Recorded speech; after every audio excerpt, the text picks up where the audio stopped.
Okay. We should be on the right channel now. I think we're on the right channel. So today's a little bit of a goofy day. Truth be told, 30 minutes ago, I didn't have any content whatsoever. And so then I started scraping a little bit. And I looked at Too Lazy to Try. I looked at Brad Polumbo. I looked at Modern Day Debate. I looked at a few things. And the truth is, there's actually content out there. And I kind of need to... I think I need to expand my horizons a little bit. So, let me go ahead and log into chat real quick. Womp womp. It says Fellrunner. True. Morning cocks and stuff. Or cuck and stuff. Horse God says boomer points. Indubitably. You have a interview today. Yeah. So, Ukerist was a guy who came in and dipped his toes into the Twitch and YouTube political space and then dipped out almost immediately. Because I think he realized how R-slurred the entire space was, which is kind of funny. So, you know, he's a good egg, though. I can tell he's, like, actually a person who takes his faith seriously, takes his life seriously. So, yeah, he's a good egg. So I'm happy to talk to him today. I'm gonna go ahead and pull or play the JD Vance Never Trump Guy song because my dogs were just outside sunbathing, and now they want to come back in. So give me a second. JD Vance Never Trump Guy song TikTok. All right. So this is really who Donald Trump chose as his running mate? Be right back. I'm a never Trump guy. I'm a never Trump guy. I'm a never Trump guy. I never liked him. I'm a never Trump guy. I'm a never Trump guy. I'm a never Trump guy. I never I'm a never Trump guy. I never I'm a never Trump guy. I never I'm a never Trump guy. I never I'm a never Trump guy. I never liked him. I never liked him. I never liked racism. I'm a never Trump guy. Xenophobia. I'm a never Trump guy. Racism. I'm a never Trump guy. Xenophobia. I'm a never Trump guy. I never liked him. I never liked him. I'm a never Trump guy. I'm a never Trump guy. I'm a never Trump guy. I'm a never Trump guy. I never liked him. I'm a never Trump guy. I'm a never Trump guy. I'm a never Trump guy. I never I'm a never Trump guy. I never I'm a never Trump guy. I never I'm a never Trump guy. I never I'm a never Trump guy. I never liked him. There we go. All right. Also, little bit of parasocial oversharing. I think you guys all know I live in the Central Florida area. There's a neighborhood called Baldwin Park, which used to be a naval base, but it's now been converted into luxury condominiums on a lake. And there's a restaurant there called Seito, Seito. And I had sushi so good last night. That it made all other sushi taste like bullshit. I fucking love a $9 sushi chef sampler from Publix. I'm telling you, every time I eat sushi from now on, I'll be thinking about Seito. It rocked my fucking world. Holy shit, was it good. But anyways, let me stop daydreaming about sushi. Drop the beat? Indeed, we did. Oh, I love Ukerist. Yeah, Ukerist is a good egg. He's a good egg. Good morning, grill hottest. May your grill stay hot. May your beer stay cold. May you keep all your fingers while blowing things up. Amen. True. So is it full hot war in Iran? I don't know, man. I don't know. I just, like I was saying, I expect them to turn the fucking Strait of Hormuz on and off like a fucking light switch for the next, like, 6 months until eventually people get tired. Thinking of Geopol, did you see any of the Irish troubles going on? I did. I would watch it, but I think I might get, like, way too fucking pissed off, and the liberals might force me to sweep for shit that I don't want to sweep for. So just to give you my my too long didn't read, I understand not every refugee, immigrant, migrant is fucking bad, right? I understand 90% of them are good, whatever the fuck you want me to say, okay? But at the same time, When you bring in hundreds of thousands or millions of people from a part of the world that is known for being violent, you will not be able to sufficiently vet every single person that comes inside your borders. And I think that a country, a nation state, country being the geographic region, nation being the people, state being the government, I think the state has a duty to its citizens first. They don't have an equal responsibility to foreigners. They just don't. If they did, then what's the point of even having a regionalized nation state? So the point is that when you bring in hundreds of thousands or millions of people into your area, some of them are going to be dangerous. So those people should be either screened out and kept out of your country, or they should be screened and they should be incarcerated or put in mental hospitals. That obviously hasn't happened because we've had jihadist terrorist attacks and we've had random stabbings related to immigrant populations inside Europe and inside the United States. So watching someone slowly get their head chopped off in the street in Ireland makes me furious. And I think in a, maybe 100, 150 years ago, I think that, like, especially in the United States, if you saw something like that, you would fucking blow their head off with a shotgun. You would literally walk inside your house, grab a shotgun, and blow that person's fucking head off. And you would be deemed a hero for doing so. And that's exactly what should fucking happen right now. That whoever that guy is, don't know if he's alive or dead, don't know if the cop shot him, don't know if he's incarcerated, but that guy should have his fucking head blown off with 12 gauge. That's what should happen. And so the fact that we have this fucking pussy goddamn system in the Western world where you can see somebody fucking slowly chopping off somebody's head, but you gotta like arrest him and wash the blood off of his hands and fucking take him to court and, process him for like 2 to 3 years, then have some fucking, pussy ass, no offense to my liberals, but some pussy fucking liberals advocate for him to be put into an insane asylum and given medication for 3 years before he gets, released. Yeah, they're burning immigrants' houses and shops. No shit. It's because they're fucking enraged that this has even happened in the first place. So I'm not saying that's justified. That's obviously not justified. Taking your rage out on the system and taking it out on the immigrants who haven't done shit is an inappropriate, in my opinion, it's inappropriate targeting. All of the energy and violence that's directed towards immigrant shops and houses should be directed towards the government. They should be getting into fucking fistfights with cops and fucking, basically protesting and or rioting outside of government buildings. So, whoa, Connor, sushi is too parasocial. I'm just saying, I'm telling people literally where the sushi joint is. It's in Baldwin Park, and it's called Seito. S-E-I-T-O. Holy shit. How many ways is there to prepare raw fish? Not very many. But I'll tell you. So conservative liberalism, getting back to sushi real quick, instead of Irish ethno-religious race riots. Oh my God. They had this thing. It's not called the Love Bomb. It's called something else. It's off menu. And my girlfriend knew what it was and she got it. And so it was like a slab of, what would it be? It was like a slab of shrimp.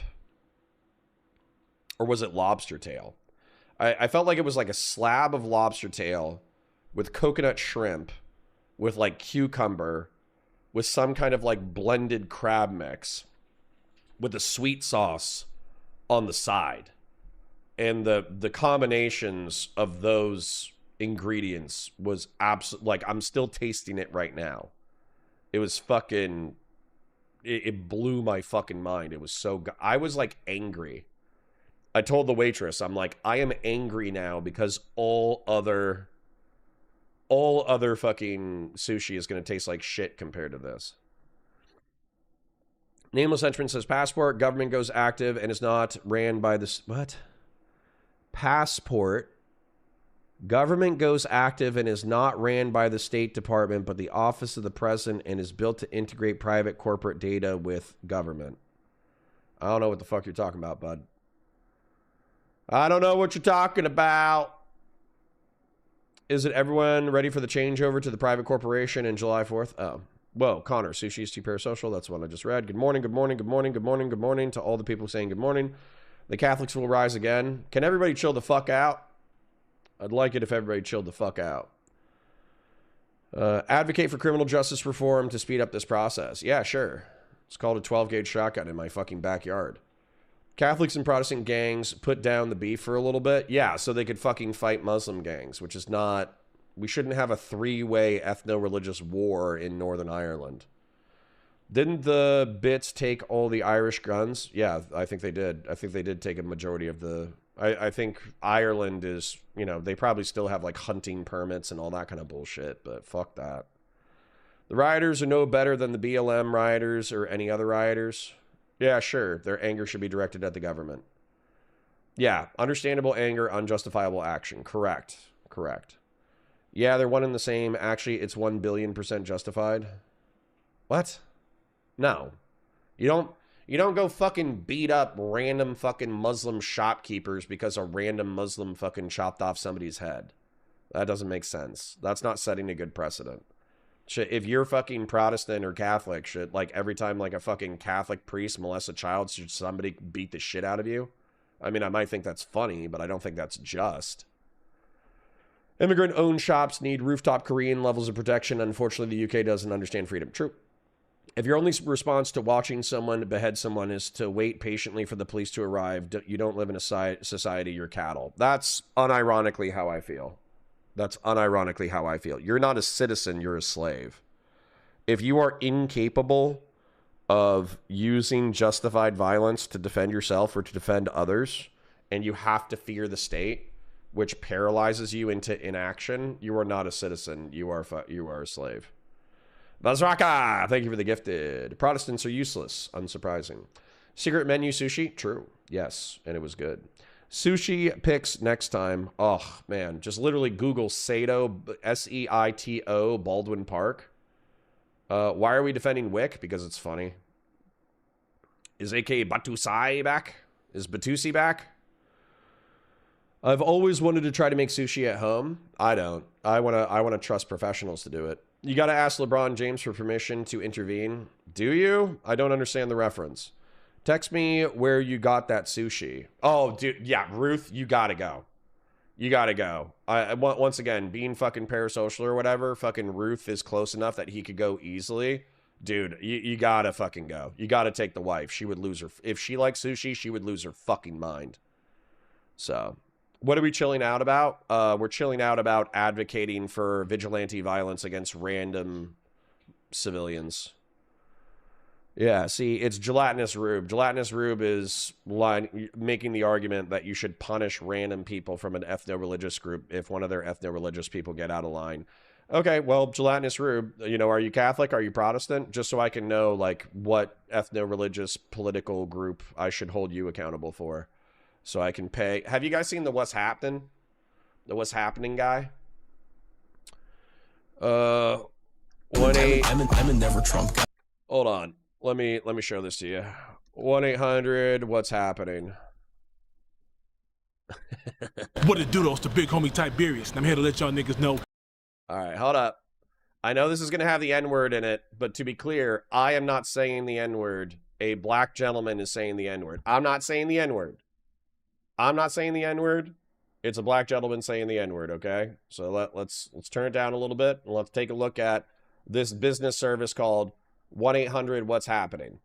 What it do, though? It's the big homie Tiberius, and I'm here to let y'all niggas know you ain't got to get your ass kicked in vain. Bang my line and the get backs on me. I got various ways of beating the shit out of niggas. Shit, I even do drive-by knockouts. Got the streets now, boom! Boom, boom! Boom, boom! Boom! Got the streets now, boom! Boom, boom! Boom! Boom, boom! Boom! Got the streets now, boom! That's not the one that I want. Where's the one that I want?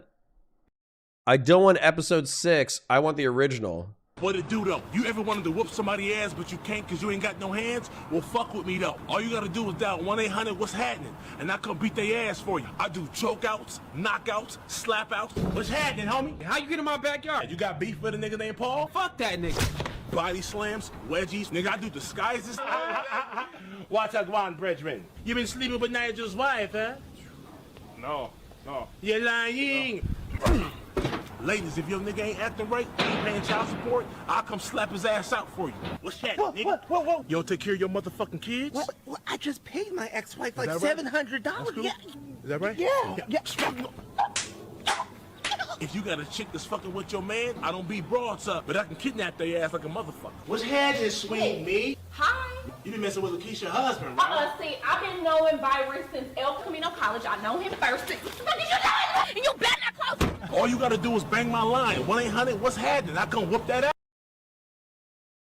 So anyways, I think what's fair is that since you think it's appropriate, Gelatinous Rube, for random people to get attacked based off of the actions of somebody from some random ethno-religious group, I'll go ahead and call the guy from 1-800 what's happening. You can tell me what ethno-religious group you're a member of, and then whatever, and also name, address, telephone number, most recent address, please.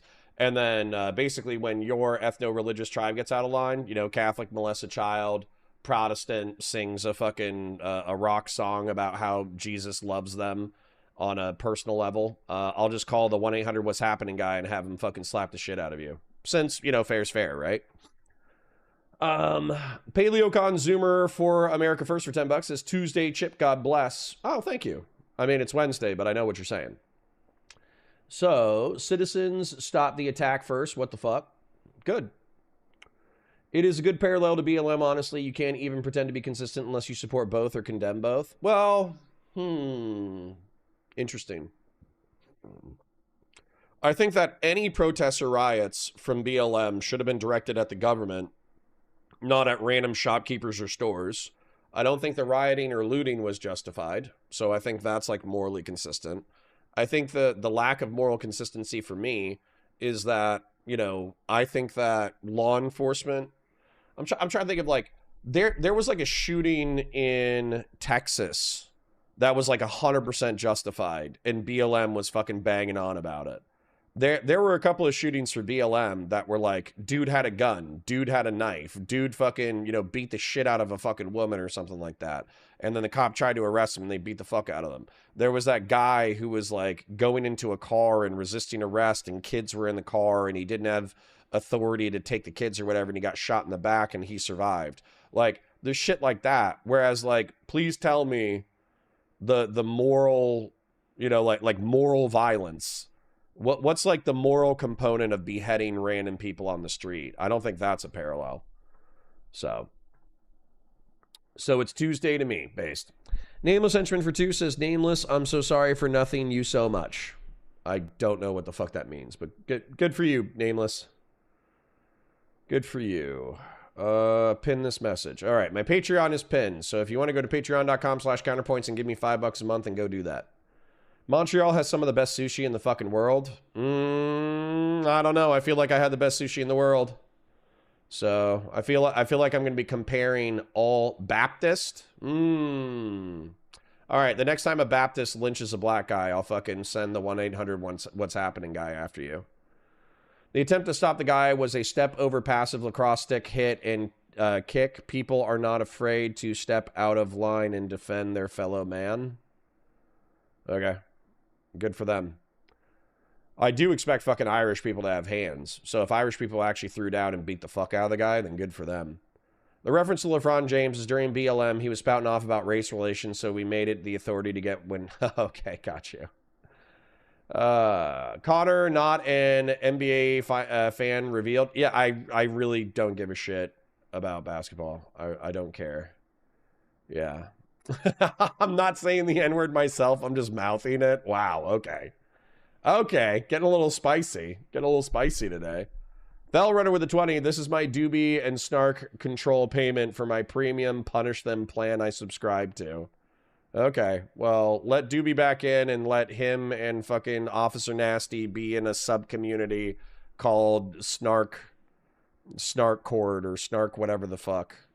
And then they can run their own personal little fiefdom within the cog. Oh my god. The Wire was a dope-ass show. Why does that have to do with anything we did? Yeah. Yeah, don't worry. I'll send it over. I'll make that sacrifice. Okay. All right. Yep. Next time a Baptist lynches a black guy, I'll send the 1-800 what's happening guy after you. I used to work with a dude with a Jamaican accent, and we all started to call him Jamaican Slick. He made great jerk chicken, and he would fuck you up. That sounds about right. That sounds about right. Interpersonal says, "What's up, my right-wing chud uncle?" Leftist pejoratively. I understand. That's what it means to be an American white. BLM was in response to black people attacking police. Ireland is in response to an occupied people being killed by police and their foreign thugs. Jesus Christ, can you chill the fuck out? Chill the fuck out. Well, it's moral in their Muslims. It's in their book, lol. God damn.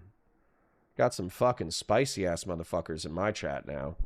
Just as a heads up, and you probably already know this, but the group that shall not be named wants to guilt by association you with Doobie. They're trying to do it with Aiden right now. Fuck them. Fuck them. It's all lame, okay? I'll try to be very brief before we move into some content. But like, who was it? Somebody was saying that we needed to become the people hitting. You remember that like meme of like two girls trying to punch the shit out of each other, and in the background somebody was ripping like a water bong, like a really small water bong. That used to be us because we didn't used to be involved. The reason why we're involved now is because I personally found out by something that I thought was morally reprehensible, and I felt like I needed to call it out. So I called it out, but I'm not going to be involved. I'm not going to like perpetually join the Snarkers in their crusade against destiny, nor will I pretend that the Snarkers are without sin in reference to like the DGG fucking crusade against them. I don't give a fuck. Like, many people can be assholes. It's very common in disputes for everyone involved to be a fucking asshole. You know? Yeah. All right. Anyways. So let them go be lame in their own corners. If commentary wants to half align with DGG and half align with the Snarkers, and they want to fight their own lame online war, I don't give a shit. So that's for them. That's their crosses to bear. All right. So I just wanted to do something a little bit lighter, a little bit goofier, a little bit silly. What are we defending Whick from? I think we're just okay. I should do a little bit of a preamble before I do an intro. So there's this guy named Liquid Sonic who's actually really funny. And I like Liquid Sonic. I think he's a good commentary video essayist. I think he thought about doing a video essay on me, and he still might, to be clear. He might make one that's making fun of me, and I'll have to take my licks when he does. But he writes these video essays that are like kind of tongue-in-cheek and funny, and they highlight the best moments of like, you know, random creators' careers and all that kind of stuff.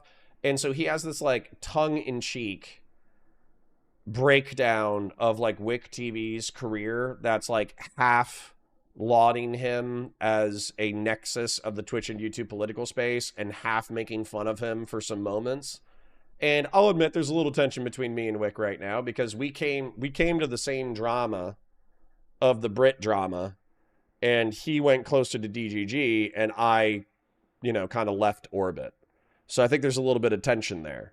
So to try to be fair with the tension of, you know, I feel like he's consciously or unconsciously sweeping for things that I personally would not sweep for, and he thinks that I'm spurging out about nothing, then we could have a nice little split in the middle where, you know, I will validate the criticisms of Whick that I think are valid, and I will defend against the criticisms against Whick, maybe a little tongue-in-cheek, but I'll defend him against the criticisms that I don't think are fair.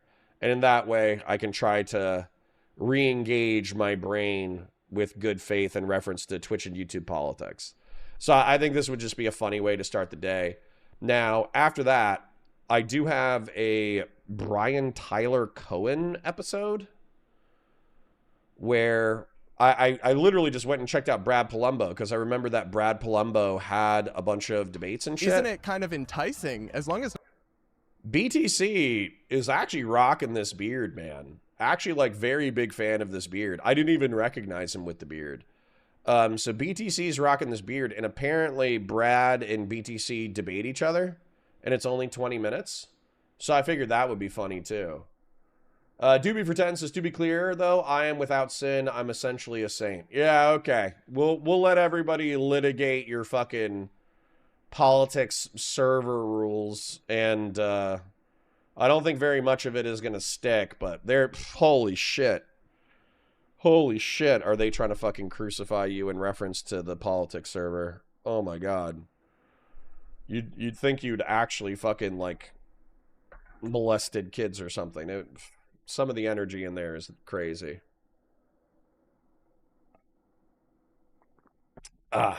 Anyways.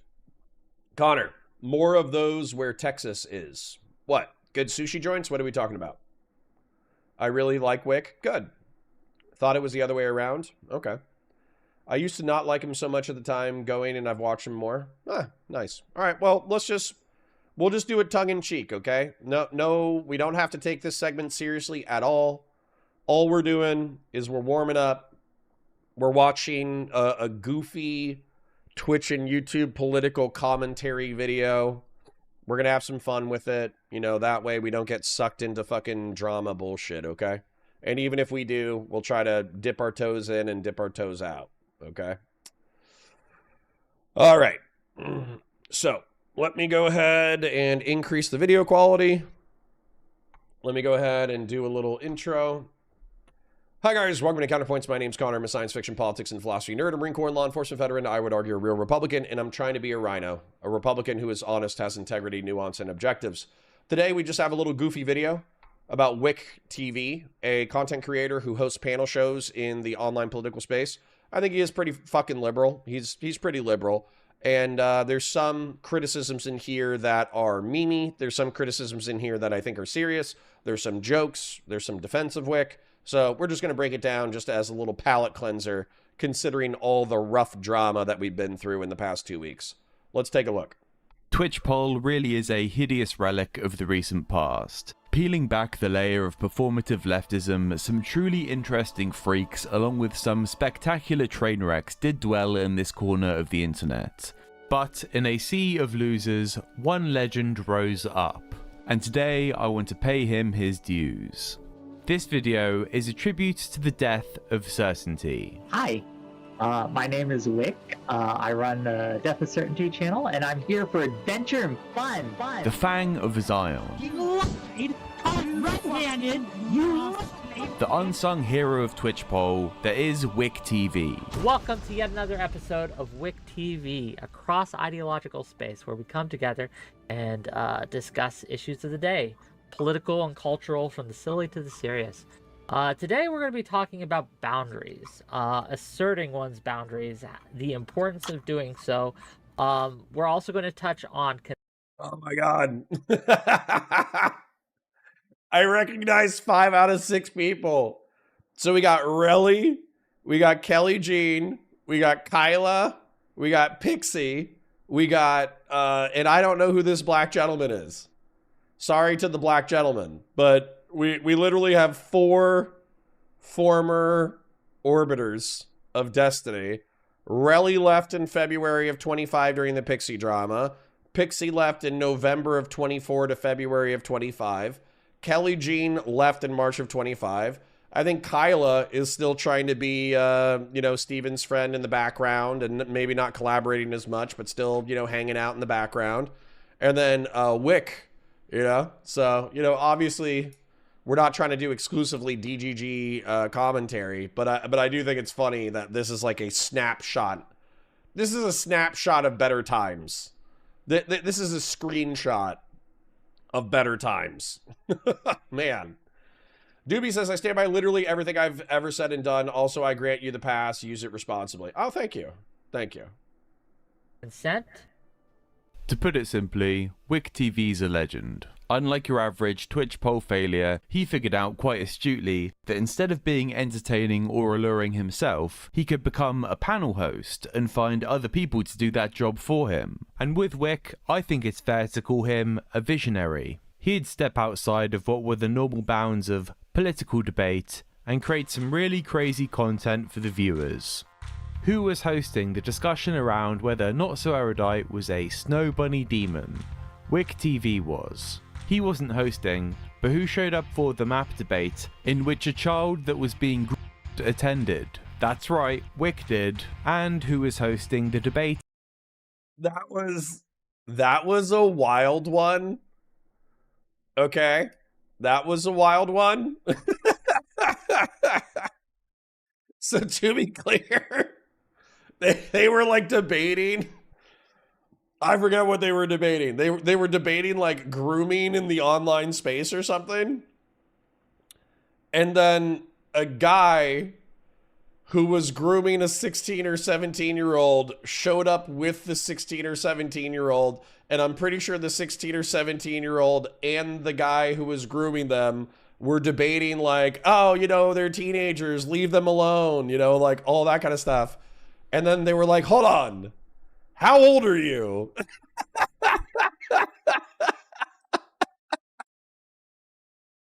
Listen, very controversial at the time.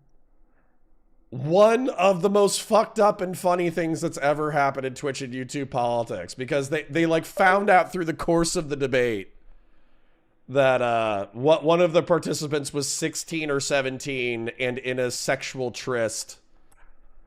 God, what a fucked up panel what that was. I'm gonna rewind it a second because I remember tomfoolery was on that thing. So hold on, Snow Bunny Demon. God, all right, sorry, I literally need to rewind like 20 seconds. He'd step outside of what were the normal bounds of political debate and create some really crazy content for the viewers. Who was hosting the discussion around whether Not So Erudite was a snow bunny demon? Bro, is this Carantos? Is this Carantos debating if if Kyla is a snow bunny demon? Whick TV was. He wasn't hosting, but who showed up for the map debate in which a child that was being attended? That's right, Whick did. And who was hosting? To be clear, he did not know the person was underage when they, you know, started the fucking debate, okay? The debate around whether it was okay to have sex with dogs. Whick. Yes, that was another one. Bloody TV was. I want to be clear, like when putting this panel together, there are so many people who wanted on this panel to defend dog fucking. There are so many people who claim to be actual zoophiles, who claim to have had multiple relationships with multiple dogs. Now I think it goes to show not just how great Whick is, but how great his audience is, that amongst them there were many eager people lining up to defend zoophilia. But I don't want this to be a total glaze, so I will offer a little critique. Where's YMS, or Rags, or Vosh for that matter? But despite them not having someone more high profile, they still had a great panel. Okay, so the first thing I would say is I don't think animals can give informed consent. So technically any sexual act with an animal is rape. I'm just arguing that not all instances are like wrong, correct? If they don't... Rape is bad by definition. Now please let me stop here to do some facial expression analysis. Look at this tryhard emoting to his low IQ audience. And then we have Giga Chad Whick. Cool as a cucumber. That's just how you know he's our guy. He's the realist out there. And when times change and things get serious, Whick knows how to do that too. He even managed to get work with Progressive Victory. At the time when Whick was with Progressive Victory, he was working with Brianna Wu, someone else with a spotless history. And even when... Okay. Okay. Let's calm down here, okay?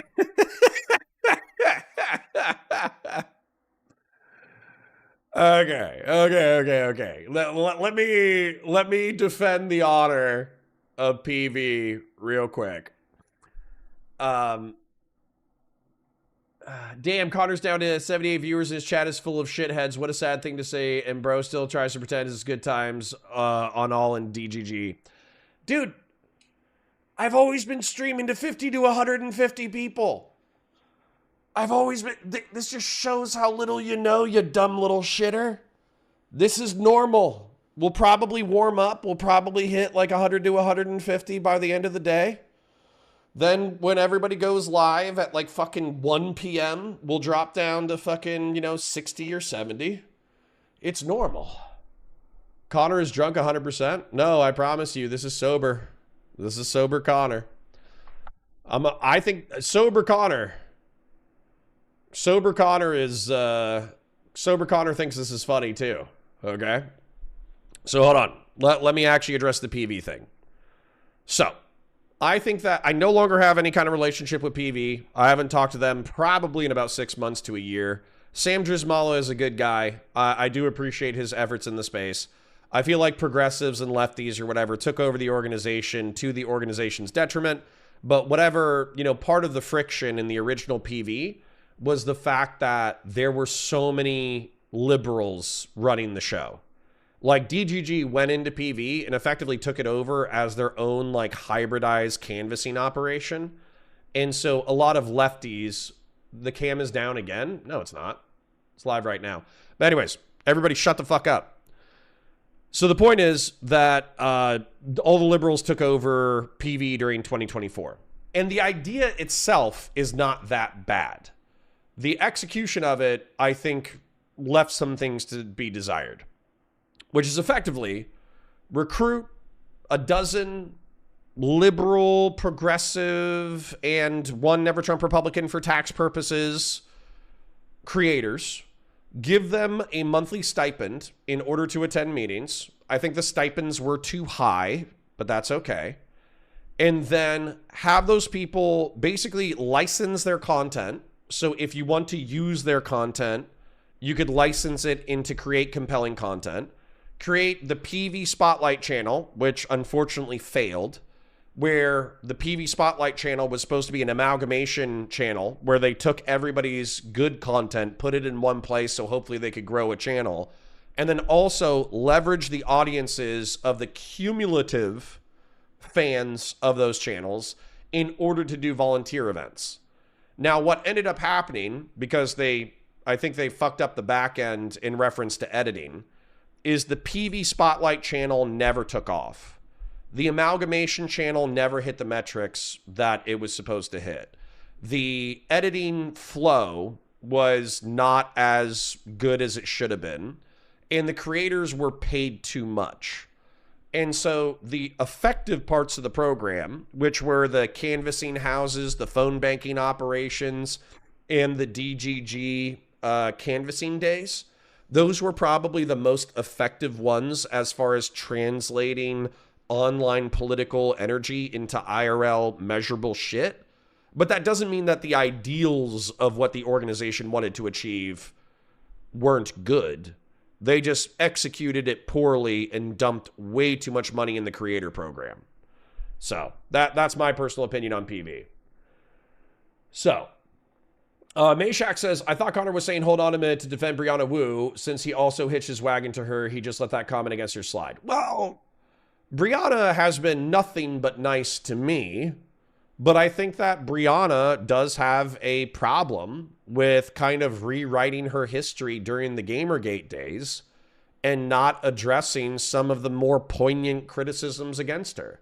Like, once again, Brianna's been nothing but kind to me. She's never been rude, abrasive, shitty. She's always been very, very, very, very, very, very, very, very nice. But I think the Gamergate days kind of, there's some skeletons in there that needed to be addressed. That Queef Man brought up in a debate with her. And I don't think she necessarily defended herself very well in that one. And I think she should work on her defense because that's probably still going to be something that people bring up in the future. I feel like she did get into a beef with the PV people, and that kind of sucks. And then I think that also like her new APAC affiliation frustrates people because it's like, are you saying this because you actually believe this? Or are you saying this because you want to check? and you want to be, you know, the center of attention. So once again, Brianna has been nothing but gracious to me, but I think that she has a issue jumping from political project to political project without addressing some of the criticisms from the way she conducted herself in previous projects. So, Grassroots for 20 says, any mention of progressive victory, and I immediately hear, Cherry, I'm going to be homeless. Cherry, in Nick Dioreo's voice. Here have 20 from Xander Hall's PayPal account. Thank you. It turns out Grassroots Hegemon is not a independently successful electrical engineer. Grassroots Hegemon is actually in Xander Hall's PayPal account and has been siphoning Xander Hall's PayPal account money to me for the past 4 years. What are we defending Whick for? We're defending Whick bringing us the content. We're defending Whick bringing us the content. What happened to Counterfire? Brianna Wu no longer wanted to be associated with the autistic drama slop of the Twitch and YouTube political space. She wanted to be a more serious creator. And I thought that being a more serious creator might be smart. But my own addiction to drama slop prevented me from becoming like a straight news creator. And so we just had different creative visions for the future of our content. And as a result, we just said, you know what? It's okay. We're going in different directions, and that's okay.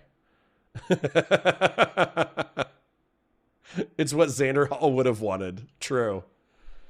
All right. Anyways. Back to it. People like Cohen try to expose our guy Whick. Cohen is like this stupid collaboration between Dickers and this trans woman. And here they are trying to expose Whick for being dishonest about his work with Progressive Victory. And you know what? Fuck that. Who cares? If Brianna Wu tasked me with saving Israel by doing 100 viewer panels that included her a suspicious amount of times, well, I think I'd have something a bit more important on my plate than being honest to some ginger bloke. So let's move on, okay? His content, his bread and butter, it's solid. So then let me ask you this. So, and that was part of the drama that I defended Whick on, and will still defend Whick on, by the way, is that a Democrat paying a Democrat to advocate for Democrat causes is not a scandal. If you want to say that we should be more, or like PV should have been more transparent, or that the creators should have been more transparent, I agree with you. Okay? I agree with you 100%. Anybody who pays me, I should be transparent about. So for instance, right now, it's Doobie, Grassroots Hegemon, Fashion 40, Christian Valeris when he feels like it, Patriarch when we do Geopol segments, and another half dozen chippers and oilers that you can see probably in chat. So those are the people who are paying me right now. And then Valor Media Network. Those are the people who are paying me. So it's just the transparency about who's paying you. That's literally it. What do you think of when you hear the name Whick TV? That's right, pink neon lights. Whick likes to party, and he fucks big time. Yes, I fuck pussy.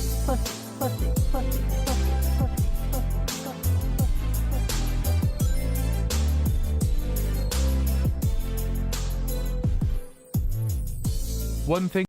Did Wu pay you for Counterfire? No, that was just a collaborative project. That Whick's aware of is that his communities and the others around him do have a big issue with virginity, and Whick, as such a selfless man, still manages to find the time in his busy schedule of saving democracy to show all the neets how to be a player such as himself. Thanks, Whick.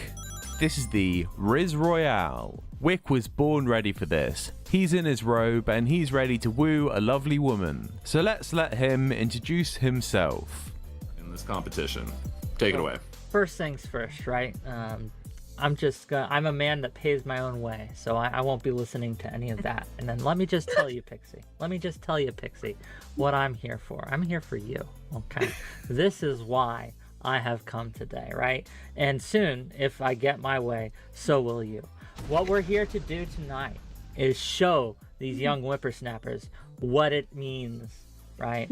To talk to a lady, to charm a lady, to make you feel something. See, I already getting you to smile. I'm making you smile real easy. Look at that, right? You can't even help it. Just think of what I'm going to be able to make you do later. That's it. That's all I need to do. They call me Whick. They call me the Stallion. They call me Big Dick Whick for a reason, and you'll find that out later. Anyway, I'll pass it off to the other boys in the room. What a fucking Chad. And the thing is, these other guys, they try to attack him, but Whick's got the banter too. We got fucking Whick over here. The only girls he pulls are the mentally ill women. I want to come on these panels and debate about Nazis. Man, your mom ain't mentally ill. Don't talk about your mom that way, bro. Whick always comes out on top because he knows what impresses smart, successful young women. A good old-fashioned your mum joke. So he's got game, he's funny, and he's also got a secret, hidden talent. This might come as a bit of a shock to many of you, but Whick also knows how to serenade the ladies. True. Okay, hold up.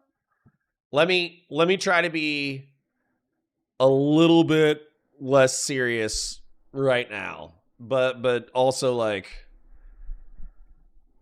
say what I think to be true. I don't think that you lead with sexual shit, in my opinion, when you're talking to ladies. I think you lead with like banter, chemistry, basically talking about everything besides sex. And if you consistently talk about everything besides sex, if you have sufficient charisma, intelligence, rhetorical gifts, etc., then eventually women who will be into you. The women who are not into you will not be into you. Now, I say this, I think I have an okay face. I'm also 6'4". So my Riz is going to be different than a lot of other people's Riz. As a matter of fact, I don't think I have Riz. I think I have 0 Riz. I think I'm just tall. So, you know, charm and banter and all that, it is not I do not have that gift. I literally just stand there and talk about autistic shit. And then some autistic women talk to me about their autistic shit. And then our autistic shit fucking meshes together. That's how that works. Now, the truth is, I would not expect to serenade any woman ever with "You Do Not Have to Fuck Her Hard" by Tenacious D. But is "You Don't Always Have to Fuck Her Hard" by Tenacious D an excellent song?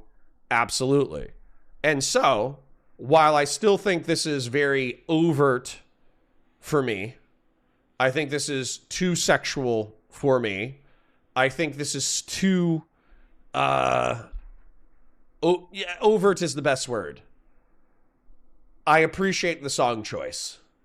So, Doobie for 10 says, nah, Whick and I are beefing right now, so everything I previously agreed to about now is actually a massive problem. Everything should finger wag about. True. Every joke you ever made at his expense is now a serious indictment of his behavior. True. So anyways, let's enjoy Whick singing Tenacious D, "You Don't Always Have to Fuck Her Hard." Here's one for you. Fancy strikes Let me, you know, get the old, you know, the exercises. A moment. You know, you got to work up to it, right? You can't just go in, right? You got to like give it some time. So let me moisturize my throat here. Okay. You don't always have to fuck her hard.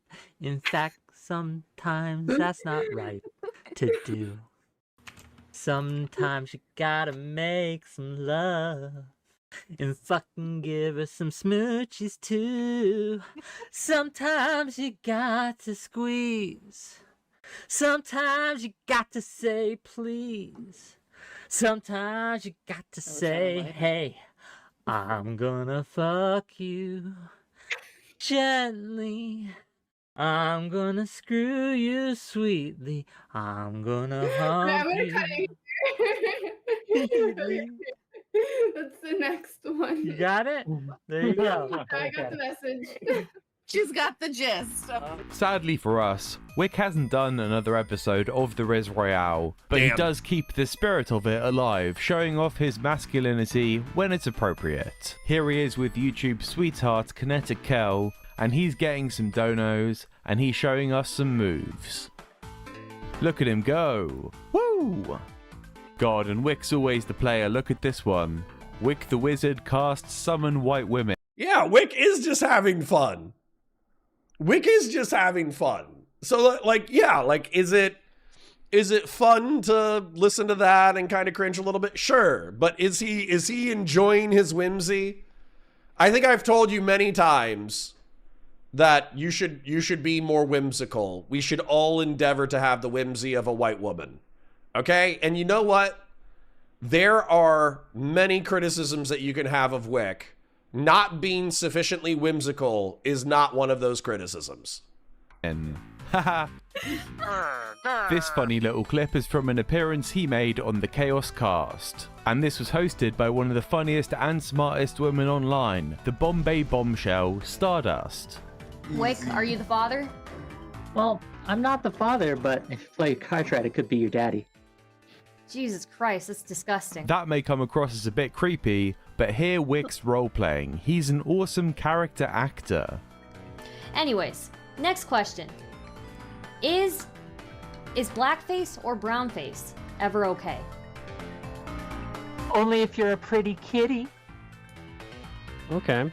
The Chaos Cast was an attempt at a Twitch poll comedy show, but from what I watched of it, it wasn't funny, and it was just Charmhole carrying a bunch of tryhards. So let's move on and talk about the innovations Wick has created in funding his show. One time on a birthday stream, Wick prepared a cake to the face gag that he would perform on camera for $250 in donos. And it's safe to say his eager audience cleared that easily. If we get about $250 in donations, whether it be super chats, whether it be subs on Kick or subs on Twitch, I'll put this gooey cake, and we're gonna put it in this face, and we're gonna rub it in. We're gonna get it all nasty and dirty up in here. That is $50, ain't it?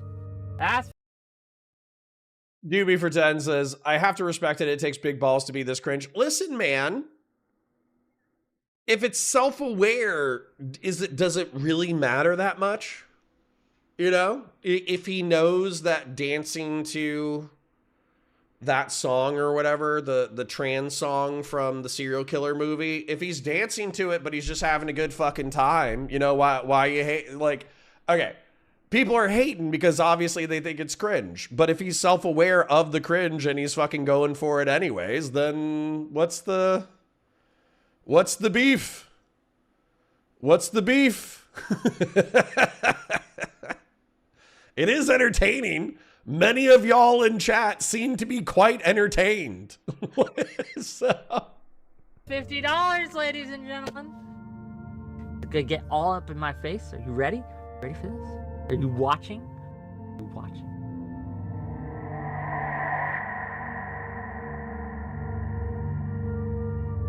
Oh, ladies and gentlemen. Oh, $5 more from Zephyr I thought my life was a tragedy. Turns out it was a comedy. But let me put my glasses on and get my headphones on. Oh, man. You look like Cake Santa.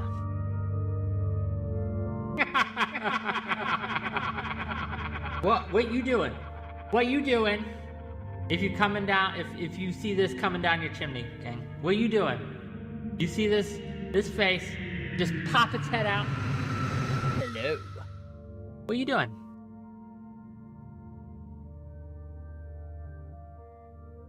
Then Wick, ever the showman, hosts an hour-long panel with cake still all over his face. Now with such power that Wick wields, there will come, in turn, detractors. And these people are some of the most pathetic excuses for humans that I have bared witness on this internet. One time when Wick owned the haters was when he was crowdfunding a new tooth. His audience kindly raised $3,000 for him, and he was his whimsical self during the process. Like, look, at the end of the day, I lied to you about how I lost my tooth. I said it was a veneer that just fell out. That's not true. The real truth I'm going to expose here today on Chud Logic's show is that in my beef, right, with Twitter lefties, and saying that, hey, I think the filibuster is probably something we should, be cautious about overturning. So they found my house, they came to my house, and they attacked. It was brutal. And so this is how I lost my tooth. So you want to support that. If you want to support me fighting back against the injustices of Twitter, please donate to my GoFundMe. Thank you. Somebody says, what's the point of this video? The point of this video, I'd have to ask Liquid Sonic because I myself have autism, is to do a playful defense of Whick while showing off some of his more goofy behavior. But I do think that like some of the sarcasm is lost if you actually agree with the sarcastic point. So yeah, like, is the dog fucking panel disgusting? Absolutely. Is the working with Brianna Wu and PV and insufficiently disclosing the finances behind it something that I myself was accused of? Is that a drama of note in the Twitch and YouTube political space? Yes, it is. Is the panel where they're discussing like virtuous minor attracted people and then a 17-year-old shows up or a 16-year-old shows up to the debate kind of like a weird fuck up in Twitch and YouTube political history? Like, yeah, it's like, yeah, those are all kind of like silly and fucked up. But at the same time, was it content? Did Whick actually bring the content? And I think the answer is yes. I think the answer is you can criticize the man. You can say that you don't like tricks for treats. You can say it's undignified. You can say it's goofy. You can say all that shit. And yet the motherfucker brought the content. So like, while I'm being a little tongue-in-cheek, I actually do think that like Whick should get a little bit, a modicum of respect for bringing the fucking content. At what cost? Our collective dignity. Like, our collective dignity as Twitch and YouTube politics. But let's be real. The bar was already on the floor for our collective dignity. So I don't think Whick lowered the bar.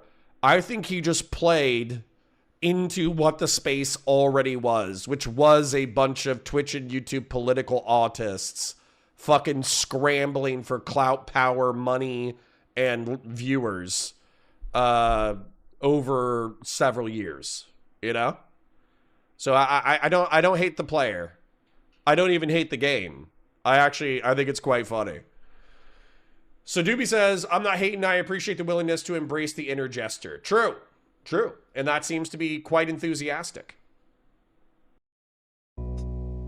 Certified Whick moment. Whick was happy making jokes about it, his audience was happy, but there was somebody that they forgot to ask. This funny looking guy is Kuimon. He's kind of like if Chris Kunzler grew up watching Destiny instead of Hassan, and he thought it would be a good idea to kick up a stink about Whick taking a while to get his tooth replaced. Here he posts, well-known panel host Whick TV posted a GoFundMe to fix his teeth, calling this an urgent and essential $2,400 procedure. He reached his goal with a $600 surplus over 3 months ago. Despite this, no updates have been provided. This thread will detail #Toothgate, #OpenWide. But here's the thing, people that actually go outside know that these things take time, and Whick absolutely owned Andrew Wilson when he attempted to smear him as a GoFundMe scammer. So when you went personal, I went back. So the thing is, like, why did you rob your audience for your tooth fund?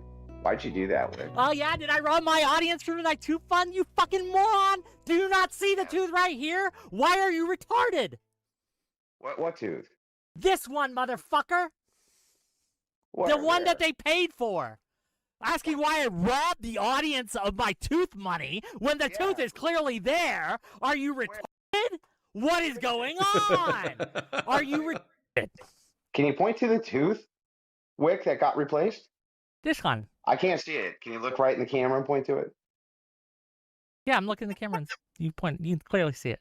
It's pretty clear. That's the tooth that got replaced with? Yes. Oh, okay. Now that's the Whick treatment, and to this day he's keeping this energy up. You see, there is a lot of bad, freaky stuff going on online, but Whick can cut through all that and go after people that make fun of him. And it's this same little obsessed guy again, obsessed with Whick TV's great success on this platform. And Whick has reached his breaking point. Now he's ready to burn it all down. You see, Whick managed to get some evidence on this Kuimon guy, and it turned out this guy's been doing streams making fun of him for years. Watch the clip. We'll just watch the clip, and you can tell me. Okay. This feels simultaneously sweepy for the snarkers while also making a real point, and I want to articulate it real quick.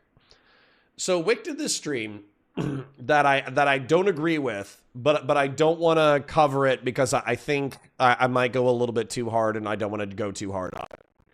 Where Whick was discussing like the recent drama, you know, the snarkers, Destiny, the way that the snarkers operate and all that kind of stuff. And one of the things that he articulated that was kind of frustrating for me is that the snarkers are on a Discord where they collaborate on creators that they hate, and they boost each other's tweets and clips and videos while criticizing, maligning, and shit-talking creators that they don't like, and therefore this constitutes digital harassment. But kind of like my frustration is, my audience, I think, is largely hostile to the creator Hassan Piker. I am hostile to the creator Hassan Piker. And so I don't post my anti-Hassan tweets in a Discord in order to get you guys to retweet them because I think that's gay.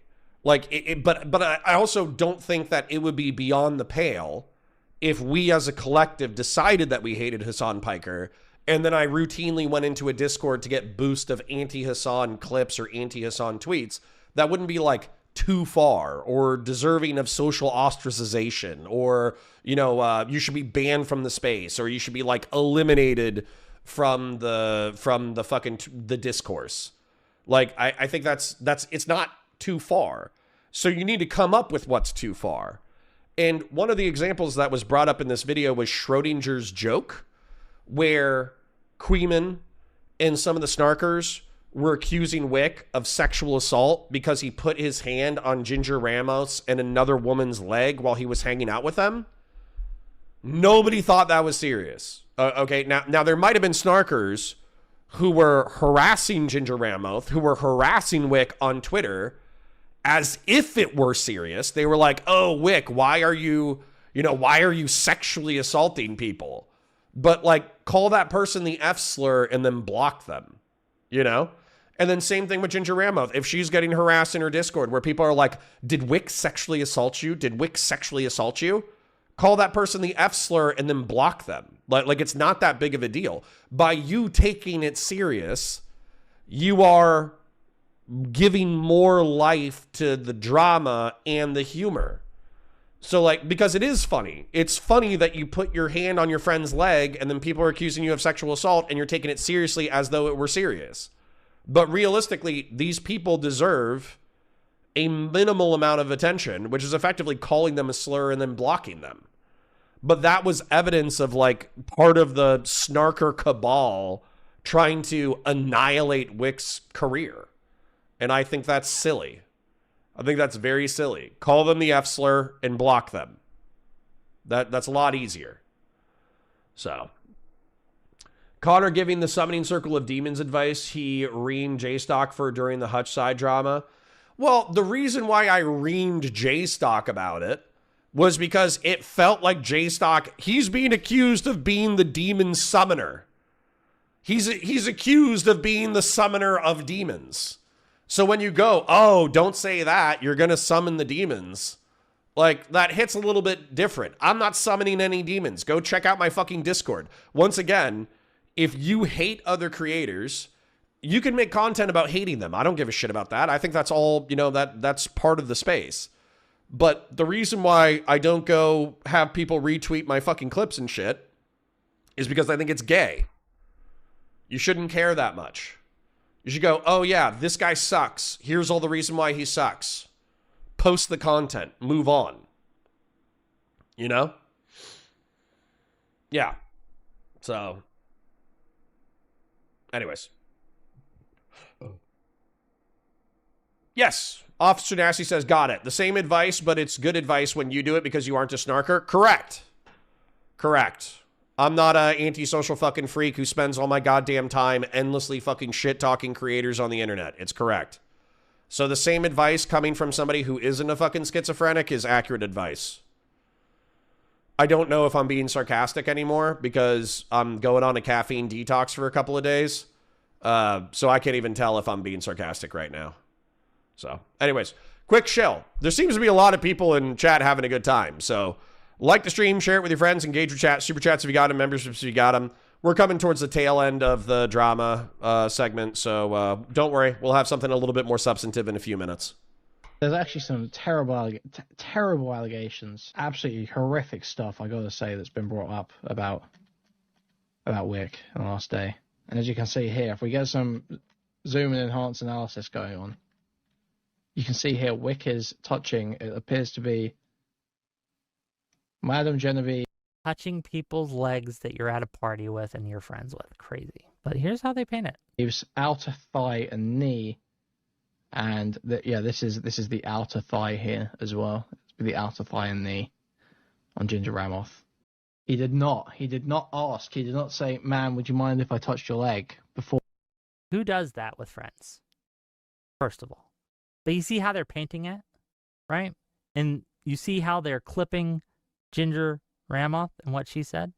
And we're gonna go to what else she said, and we're gonna talk about how this obviously was not a joke. It was Schrodinger's joke, right? That's right, it was Schrodinger's joke, and Whick epically debunks this here, but I think all we've got to do is look at the bigger picture. Because if this feeble little Jew was sat in between two queens, he would quiver in fear. But of course Whick doesn't, he just reaches down and takes what's his. And what's even more pathetic is Kuimon tries to make fun of Whick for busting a move. And he replied, instead of like explaining it or anything like that, he replied with a gif of me dancing. And again, does he think this is going to embarrass me? This was on stream. I was busting some fucking moves, right? I was getting down. I enjoy dancing, okay? You have a little dance break.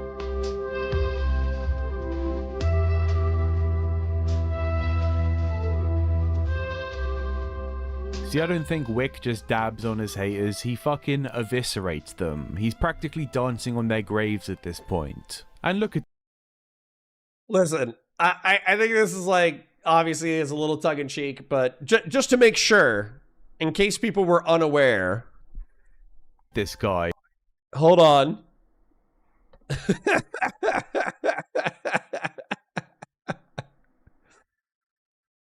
What is it? Do you think I'm sexy? Oh, shit. We got to play Do You Think I'm Sexy by Rod Stewart. We 100% need to play that, but that's unrelated. Hold on. So, would you fuck me? Is it Silence of the Lambs? Come and get it, pretty girl.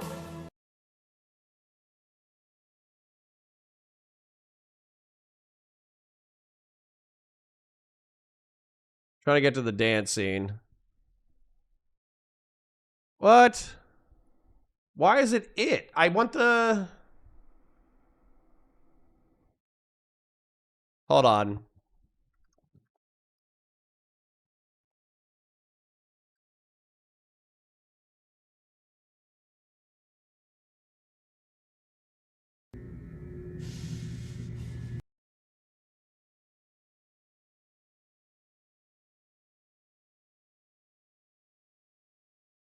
No. Sorry, this is very important. Here we go.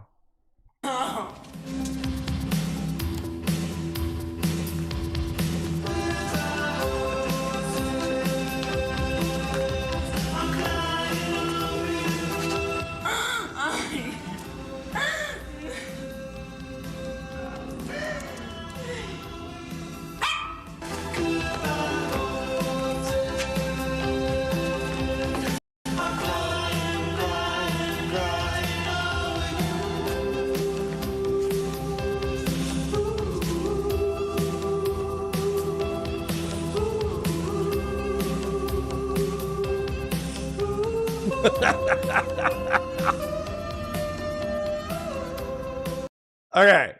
So the point is that he put it to that song, obviously, because he was doing the fucking transsexual fucking serial killer reference. Okay. Oh my God, is that Mr. Girl?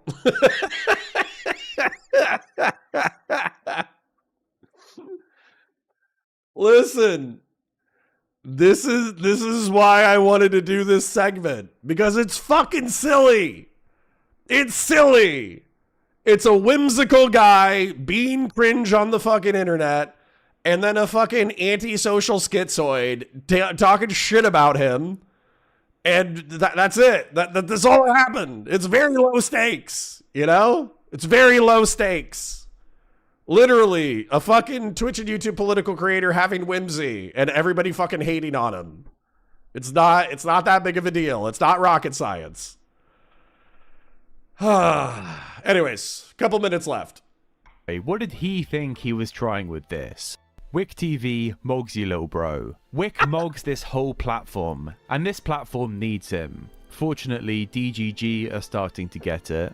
Look at this Reddit post. Go easy on Whick TV. He's our boy and is genuinely good faith. Whick is a good boy. He needs to eat and provide for his people. Let him get his super char from shitters. Whick always defends and honors Steven and has never been a snake. Peace and love for Tiny and Whick. It's awesome to see such a reputable community sticking up for Whick, and a great alliance is forming there. If you see this word consistency map from Whick's channel, the word destiny comes out winning big time.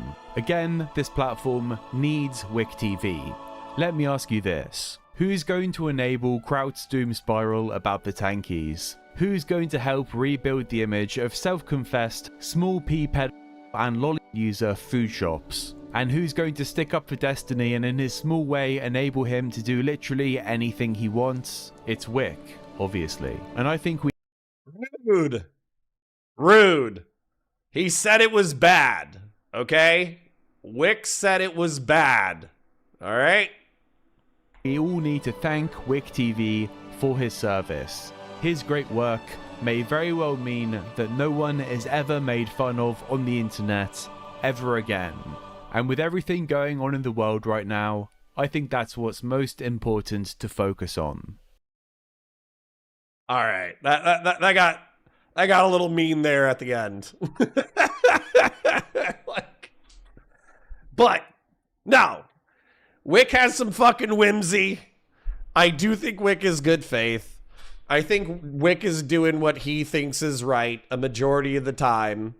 So I think he's wrong about some things, but I think that he thinks that I'm wrong about some things. So fair is fair. And yeah, you know, let a boy be whimsical on the internet, okay? Let him be whimsical on the fucking internet. But if you did enjoy that video, that was Liquid Sonic. Liquid Sonic does do like commentary video essays, but he does tend to focus on Twitch and YouTube political creators. So if you're a fan of the autism within the Twitch and YouTube political space, I would actually strongly recommend his content. Like it is good. It's biased. Obviously, he shit talks the people he doesn't like, but he has a good time doing it. So, yeah. So, anyways, trying to do a little bit of content where, we could keep rolling with like kind of commentary shit talking of Twitch and YouTube political creators. So Too Lazy to Try has Dave Rubin talking shit about the Jubilee debate. But realistically, I want to do the Brad Polumbo versus Brian Tyler Cohen, because this actually is a fight, regardless of what they fight of. The difficulty of building the Never Trump coalition of actual people who have conservative instincts in order to go along with like liberals is frustrated by, and I'm not trying to go too wide with it, but it's frustrated by conservative impulses being dismissed as like completely unimportant.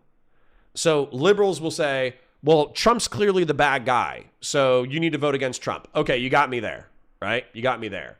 But then they say, Also, don't criticize us when we have a harsh disagreement that might damage the coalition.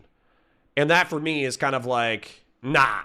Like, when you guys do some shit that's like too fucking far, I'm still going to criticize the fuck out of you because we are substantially different and I think you're wrong, right? If I didn't criticize you, then I should just be a fucking liberal, right? So I want to check this out in a second. But I do want to play a song risking some copyright strike right now because Rod Stewart, Do You Think I'm Sexy popped up.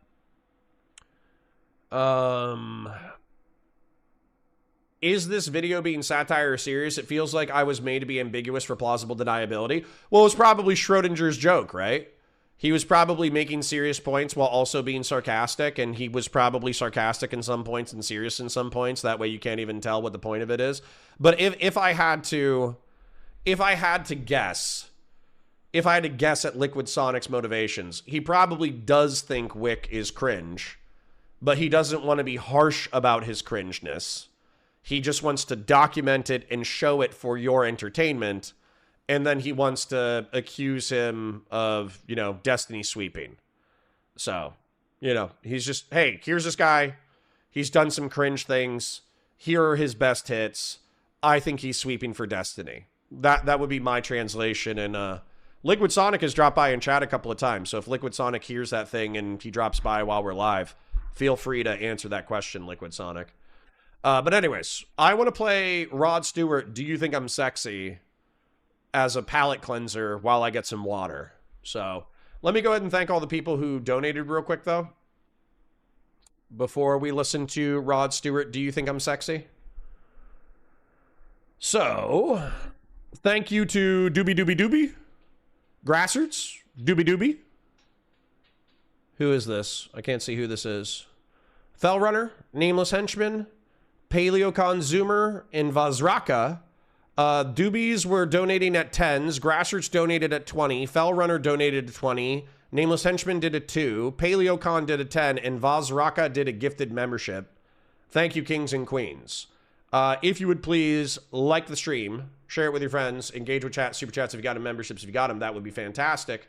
I'm going to go get some water real quick, and I'm going to play Rod Stewart, Do You Think I'm Sexy?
comes back wearing a bathrobe.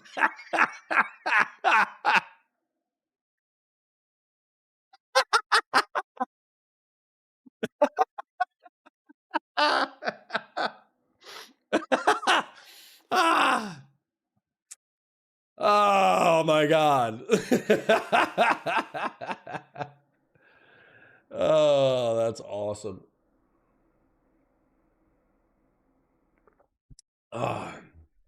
We're destroying the country and we'll help you stop it, but only if you don't have to change anything that made this happen in the first place. Oh my God.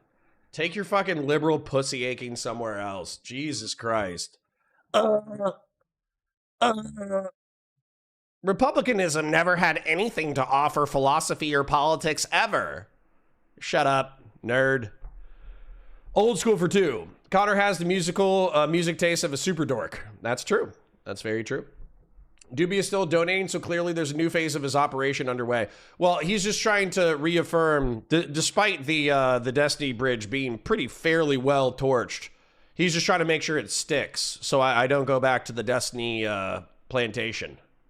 You know, that's what he wants. He just wants me to stick to the path, because he knows I have actual sympathy for Steven and wish he was a better person. So he just wants to make sure that those, you know, $10 super chats keep me from returning to the Destiny plantation. So, anyways, keep it coming, or maybe I will. Maybe I'll go back to Destiny and I'll be like, you know what? Masturbating to the idea of molesting teenagers and a mentally ill woman who's suicidal sexting you photos of her children, that's not a big deal, actually. It's not a big deal. It's perfectly normal, and it's healthy, and it's good, and you should do it more, you know? You should find more suicidal women to sext about molesting teenagers. You know, that would be good for you. It would be good for your mental health. It would be good for your career. It would be good for your collaborations with other people. You know, I think people, like, they admire that about you. They think it's cool, actually. They think it's cool that you did that. So, you know. Anyways. All right. Hi, guys. Welcome to Counterpoints. My name's Connor. I'm a science fiction, politics, and philosophy nerd, a Marine Corps law enforcement veteran. I would argue a real Republican. I'm trying to be a rhino. I'm trying to be a Republican who has integrity, nuance, and objectives. And I want to check out Brad Polumbo versus a depressed Brian Tyler Cohen, who is looking quite handsome with his beard. Okay? So basically, Brad Polumbo is a center-right Republican. He is gay, but I think he's probably a fiscal conservative. I think he probably has some conservative instincts. I would actually be super curious to get his takes on, like, gun control and economic policy and foreign intervention and all that kind of stuff. But Brad and I are probably very similar politically.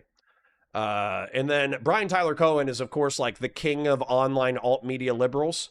He's created a small media empire, and good for him, by the way. You know, I'm sure he's a multimillionaire at this point. He seems to have found his content niche. He's wildly successful. And yeah, so I want to see what their contention is. So let's take a look.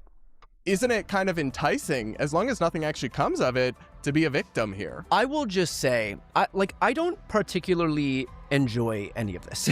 Like, are these left-wing influencers being censored by the Trump administration, or are they just being held accountable? That's what we're going to take on today as I challenge progressive commentator Brian Tyler Cohen, who joins me shortly, after he spoke out against the White House, putting him on a list of... Dude, Boston Bam says that Mr. Girl's girlfriend needs to update the art to show all the dogs who are no longer towing the line. So there was this... What was that girl's name? Sorry for interrupting, but Mr. Girl dog art, that's a sketchy thing to Google. Damn it. There was this art where it had like 8 orbiters muzzled, and then it had Mr. Girl getting eaten by a wolf and the wolves in the background. Or was it Lav? I forget. It was either Lav or Mr. Girl in the background getting eaten by wolves. And then it was all the orbiters being muzzled. And somebody actually on Twitter went through and they put like a red X line through all the orbiters. I think there's literally like 2 people left out of the 8 or 9 Destiny orbiters that were active in 2022. I think 2 of them are left. So. Media offenders under the leftist influencers category on the official whitehouse.gov website. Now, I should be clear that I think it's very inappropriate and improper, to say the least, for a administration to put blatant personal attacks or a list of media outlets or reporters that it doesn't like on the White House, especially using such juvenile and direct language. But they've already been doing this for mainstream media outlets, including even Fox News in some cases, where they list on the official White House website their media offenders and publicly criticize them. They've now added Brian Tyler Cohen and David Pakman, as well as a number of other left-wing influencers for what they say the Trump administration says is sharing misinformation. But did they actually, in fact, share misinformation about the Trump administration? And are their First Amendment rights really under attack if this is just public criticism and no actions taken against them? We're going to tackle all of this with Brian Tyler Cohen. Let's get into it. All right, joining me now, we've got the progressive YouTuber and political commentator Brian Tyler Cohen, author of The Day After: How to Wield Power in a Post-Trump World, the forthcoming book, linked in the description. You can pre-order now. Brian, thanks for being here. Brad, thanks for having me. So you're here under interesting circumstances, I think it's fair to say. The White House has added you to a list of media offenders on the official whitehouse.gov website, and I'll read the entry they put about you. Leftists posing as unbiased news sources lied about the reorganization of the United States Forest Service. Brian Tyler Cohen, a known liar, went so far as to claim President Trump was dismantling the U.S. Forest Service. So I guess where I'm coming from on this is that I think it is extremely gross and creepy to use the whitehouse.gov official apparatus to attack media people you don't like. You and I are not on the same page politically, but that's not really relevant to that principle here. Right. But I guess why is it more bothersome to you that they're doing it like this rather than just Caroline Leavitt saying something at the White House podium? I mean, look, if Caroline Leavitt also said something at the White House podium, these are also their official channels. And I think 2 things. One is this is the federal government using the tools available at its disposal. Does Donald Trump not have the right to defend himself against snarkers like Brian Tyler Cohen? To attack people going from law firms and universities and media companies and tech CEOs all the way down to comedians, podcasters, content creators. I mean, talk about punching down. If you are that afraid of dissent that you have to use government tools, the whitehouse.gov website to do that, I think that's a pretty clear testament to the fact that you're operating from a position of weakness and not strength. The second thing is like, look, they actually have the legal right to do this. Is it right? Is it moral? Is it justifiable? Not, in my opinion, no. But they have the legal right to do it. My question then for conservatives is, okay, when you voted for this guy because he was channeling your populist anger, when he was saying that he was going to be the guy to focus on housing and rent and groceries and the cost of eggs, only to then come into office, raise the price of everything, not tackle inflation, fail to release the Epstein files, get us engaged in another war that you swore would never happen, focus on building a ballroom and an arch and a walkway and repaving the Rose Garden and retrofitting a Qatari jet and encrusting the Oval Office in gold. Is this focus on content creators now as your newest project what these people voted for? Is that what you want your tax dollars to go to when you hire Donald Trump to actually focus on the little guy, to enact an America First agenda? Yeah. Because there's nothing that feels America First about this when all of the problems that Trump ran on, exploiting, have been exacerbated, and now his focus is on punching down on content creators using a whitehouse.gov website. So, I like to quote Eleanor Roosevelt consistently on this one. It's great minds talk about ideas, average minds talk about events, small minds talk about people. And I'm not trying to shit talk my own audience at that time. Obviously, I focus a healthy chunk of my content on people. but I try to extricate the larger ideas from the content. And the truth is, I think we're all just going to pay this price in the media sphere. Like, we are so beholden to the algorithm. And the algorithm is representative of people's tastes. So for instance, like I'm sure you guys do know this, but in YouTube, there is your subscription feed and there is your suggested feed. And me and a lot of other creators bitch that plenty of people subscribe to us, but it doesn't seem like we get, fed into the mainstream algorithm. But when people like myself and other creators bitch that subscriptions don't really mean that much, it's basically like a super like. That's what a subscription is. It's like a super like. The truth is, what do I do when I go on YouTube? I go to my suggested feed. Because the truth is, sometimes I want some political autism. Sometimes I want some Ninja Warrior fucking run-throughs. Sometimes I want some dog videos where like a dog is getting trained or a dog is getting groomed. Sometimes I want a hot chick to spin a lightsaber and change into a cosplay. I'm single now. I'm allowed to, I still have a girlfriend, by the way. I'm just saying I'm not married. I'm allowed to do a little bit of soft gooning, So the point is, like, we're beholden to the algorithm, and the algorithm incentivizes battles between ideas. And so the fact that the battles between ideas has trickled all the way up to the White House should be better than getting into shit-flinging matches with content creators on YouTube. But what are we watching? We're not watching the fucking Hormuz Strait. We're not watching the Ukraine war, although we did do that yesterday. We are watching the White House get into shit-flinging matches because it's interesting. Well, so it's certainly punching down when you're the president of the United States. And I agree with you that beefing with influencers, even one, to give you credit, massively influential online voices like yourself, you're not some small fry, is obviously punching down and is not addressing Americans' concerns. But I guess what I'll say, though, is they would argue they're just saying their side of the coin, right? They haven't taken any action against you. That would be a violation of the First Amendment. They're just having their say, and it's not a polite say, but they're pushing back using their free speech. Totally. They have the legal right to do this. And my contention with this is we have seen the extent to which the White House focuses on some group of people and then does fall into the trap or engage in the slippery slope of taking action against those people.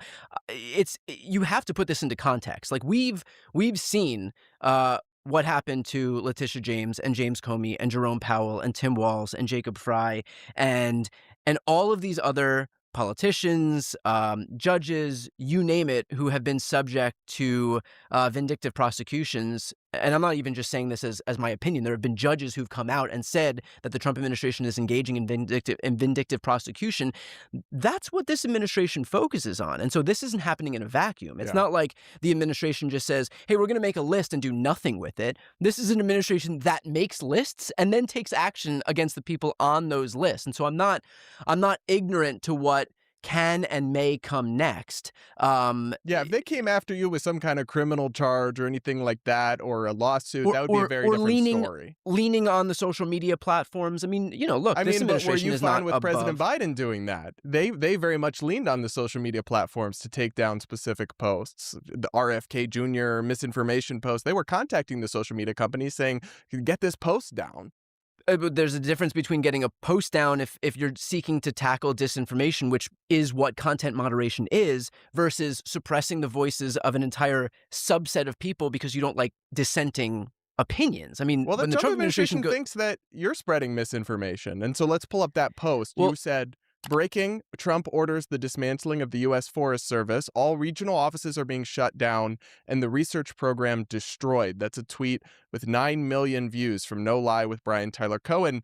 I mean, the second part of that tweet is objectively not true. They're not destroying the research program. They're reorganizing the Forest Service, but they're not cutting any research funding or research positions with this reorganization. So aren't you spreading misinformation to millions of people? And so look, I put out hundreds, if not thousands of pieces of content every week and every month. I'll be the first to admit I'm not perfect, and there are going to be tweets and posts that are incorrect, and I do my best to fix things that are incorrect. It's never done on purpose, and it's always if I have the ability to do so, correct it. My goal is not to misinform people. My goal is to make sure that people have accurate information.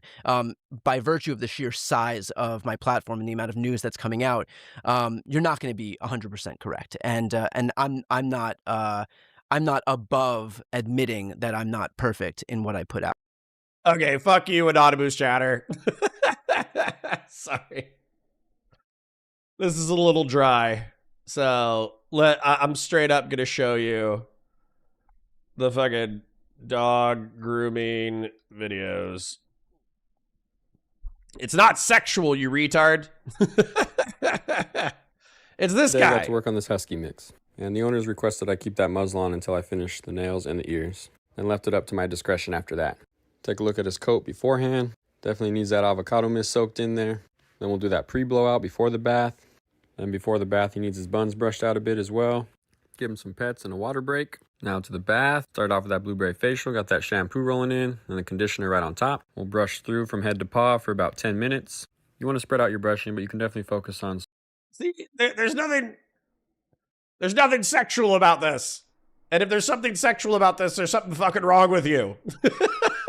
Like, it's literally a dude cleaning a dog. There's nothing sexual about it. With that said, but you haven't corrected this one though as of today. I'm not sure about, and I'll go back and dig into that. That is actually on an account. I have multiple accounts, and obviously not everything is run by me specifically. You have to take accountability for it though. 100%. It's my platform to take full accountability for that. With that said, two things on that. One, grounds for inclusion in a media offenders list on whitehouse.gov. And two, grounds for inclusion in a media offenders list at the hands of an administration that cannot not lie if their lives collectively depend on it.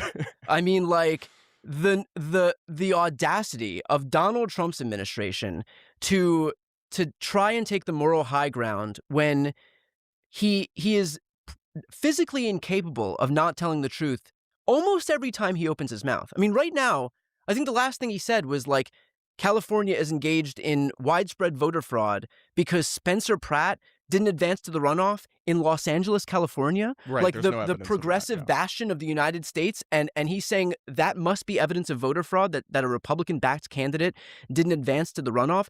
There is no lie too small for him to tell.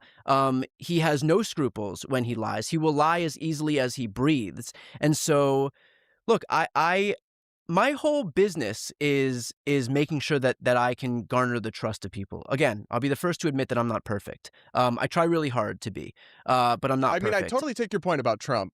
Like, he has no fact-checking moral high ground. I agree. But we obviously are only accountable for ourselves. 100%. And I will say that I have noticed over time a pattern with some of the accounts, because you're right, you put out a lot of stuff, that you do tend to spin things up to really alarm people in a way that sometimes is justified, but sometimes seems not to be based on the facts. I want to read you a post that got 18.9 million views from October of 2025. The Supreme Court appears ready to side with Trump in bringing back gay conversion therapy. This practice involves physically abusing teenagers to try to turn them heterosexual, including with electric shocks and chemically induced nausea. So the reason that post is very wrong is that case was just about talk therapy, and yet you invoked electroshock and physical torture. The case never included that. Yeah, I mean, I can't remember that specific case from late 2025. Again, I'm happy to look into it and come back and discuss. I can't remember, a case that happened almost a year ago, or that specific post. But with that said, again, if anything is inaccurate, it's my platform, and I take. Guys, I'm not gonna lie, this is kind of losing me. So I'm just gonna put this up. I'm not changing content yet. I kind of want some feedback from chat. This is just not gripping me. Fucking White House was talking shit about me. Blah, blah, blah, blah, blah, blah. I don't give a shit. So what I'm going to do is I got Too Lazy to Try. Talking about Dave Rubin's fucking Jubilee fucking, like, implosion. I could also do, because I got a 1 p.m. debate conversation with Ukerist, I could also do a secular church segment on Rome. So I'm going to put up that as 3 options. I'm bored. First option is going to be Brad. Second option is going to be Too Lazy to Try Dave Rubin implosion. And then third option is going to be secular church Eastern Rome. All right, I'm going to start the poll. I'm going to give Brad a shot. I'm going to let it keep going because obviously these are bigger creators. But dude, like 11 minutes out of 17-minute video and holy shit, it's fucking... Solid is saying finish, damn it. Okay, I'm literally going to sit here for the next 6 minutes, and I'll say something if I need to. I didn't even realize we were 2/3 of the way through. I realized that, holy shit balls. Take responsibility for it. I try to be as accurate as I possibly can, and I think by virtue of the sheer amount of content that I put out on a daily basis or that's put out on my platforms, you know, you're going to have instances where stuff is proven That's fair. To be untrue. But I guess so the question oh, sure, go ahead. Oh, well, I was just going to say that at the same time, like I told you, I don't think this is appropriate. I don't think this is okay. But can you admit, though, that it's also kind of awesome for you? Like, it is an amazing marketing cycle. You're going to get an outpouring of sympathy and attention. You're already plugging the book, which is, I'm sure, going to be a massive success. You've got this... Brian Tyler Cohen looks too tired for that shit.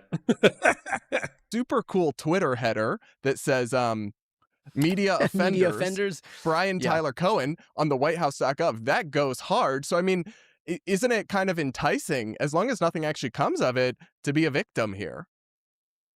Look, I will just say, I don't particularly enjoy any of this.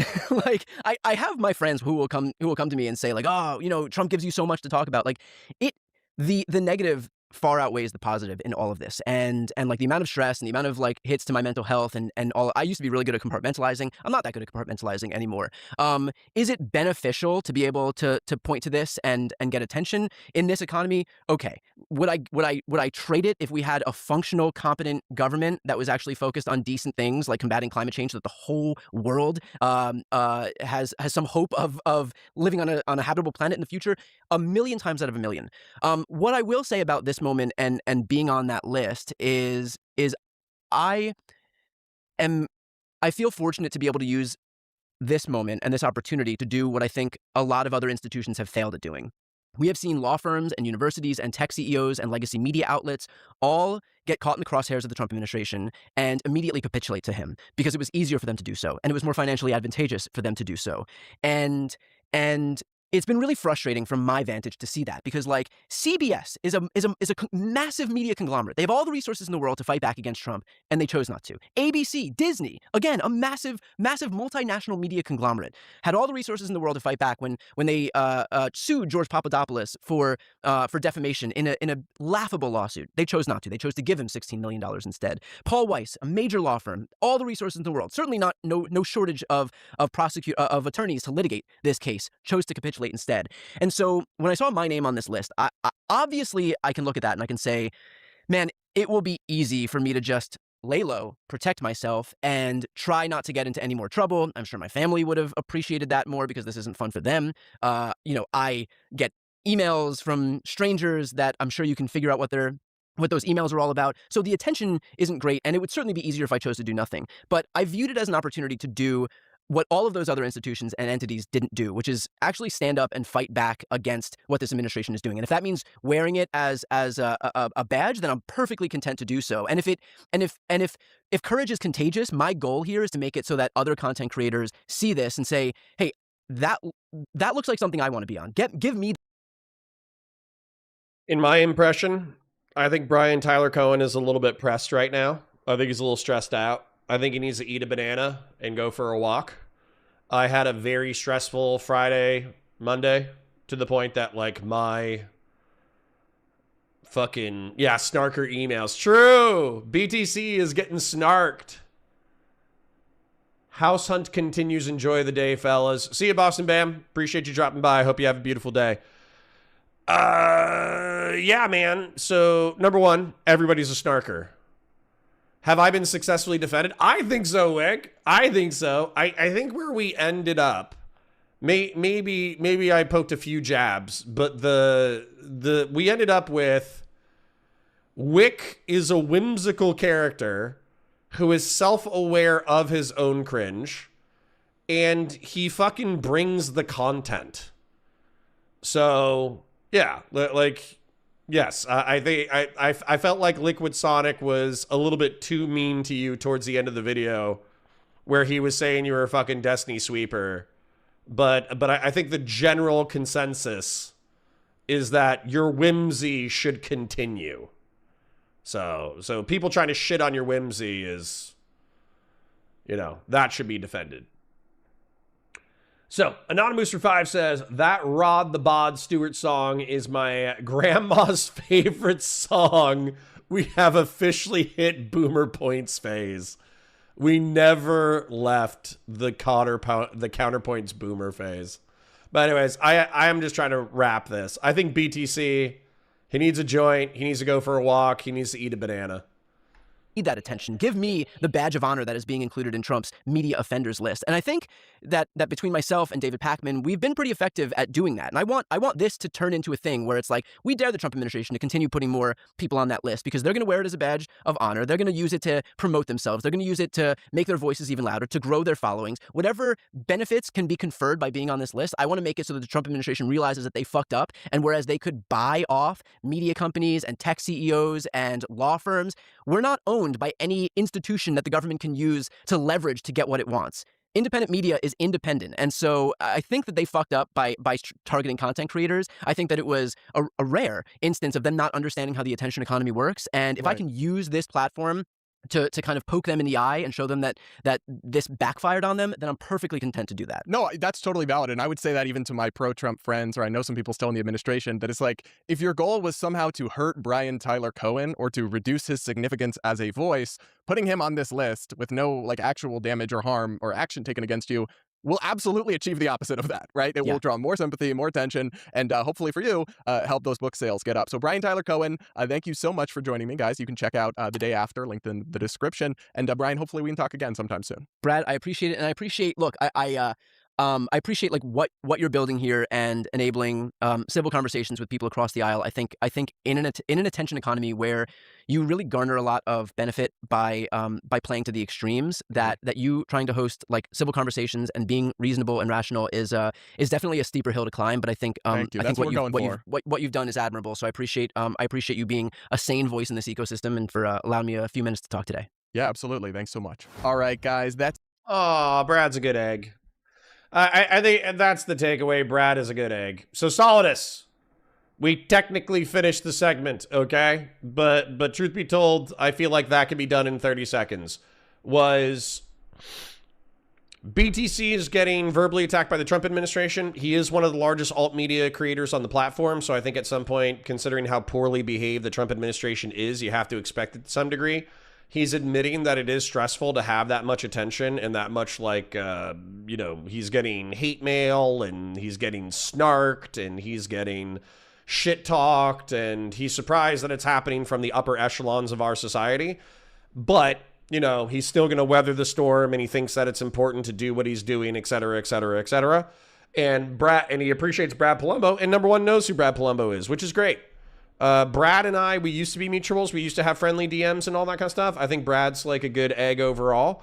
I don't think we're mutuals right now, but that's because I've been deleted. I've been nuked off of Twitter twice, so it is what it is. Sometimes on Twitter, you just have to tell someone to kill themselves. And if you get a 10,000 follower, Twitter profile banned, it is what it is. You got to do what you got to do. And sometimes I have to tell people on Twitter to kill themselves. So what I'm going to do, we still got 90 minutes before the conversation with Ukerist. So I'm going to watch the Dave Rubin career implodes after a disastrous debate. I have a feeling that this will be another funny segment because Too Lazy to Try is another commentary creator who does do Twitch and YouTube political creators. And so he's covering the Dave Rubin Jubilee implosion, something that I was covering. And then I got hit with a copyright strike, which kind of sucks, but whatever. Stu, let me do a little intro real quick. Hi guys, welcome to Counterpoints. My name's Connor. I'm a science fiction, politics, and philosophy nerd, a Marine Corps and law enforcement veteran. I would argue a real Republican. I'm trying to be a rhino, a Republican who is honest, has integrity, nuance, and objectives. And I got a little bit of a commentary video for you today. Dave Rubin, somebody who I used to watch like 2017 to 2019 because he was the reasonable liberal who left the left and was now sweeping for conservatarian values. He hosted a whole bunch of alt media people and did compelling interviews with those people. But one of the things that's been pointed out is the guy is gelatinous. He has no spine. He will literally like hear the most absurd shit you've ever heard in your entire life and go, wow, that's interesting. I agree. And so as a result, he just became like, no offense to anybody, this might be a little homophobic, but he became a cocksleeve for Prager University and Jordan Peterson and the conservatives. I love Jordan Peterson. Well, once again, I think Jordan Peterson has lost his mind in the past like 5 years, but overall, huge fan of Jordan Peterson. But I think that Jordan Peterson, there are times that he should be challenged. There are times where he is illogical. There are times when, God help me, I'm a very verbose person. There are times when he's so verbose that somebody needs to say, hold up, you're not making very much sense. Can you cut through the flack here and try to make this more concise? And Dave Rubin is constitutionally incapable of challenge anyone on anything at any point.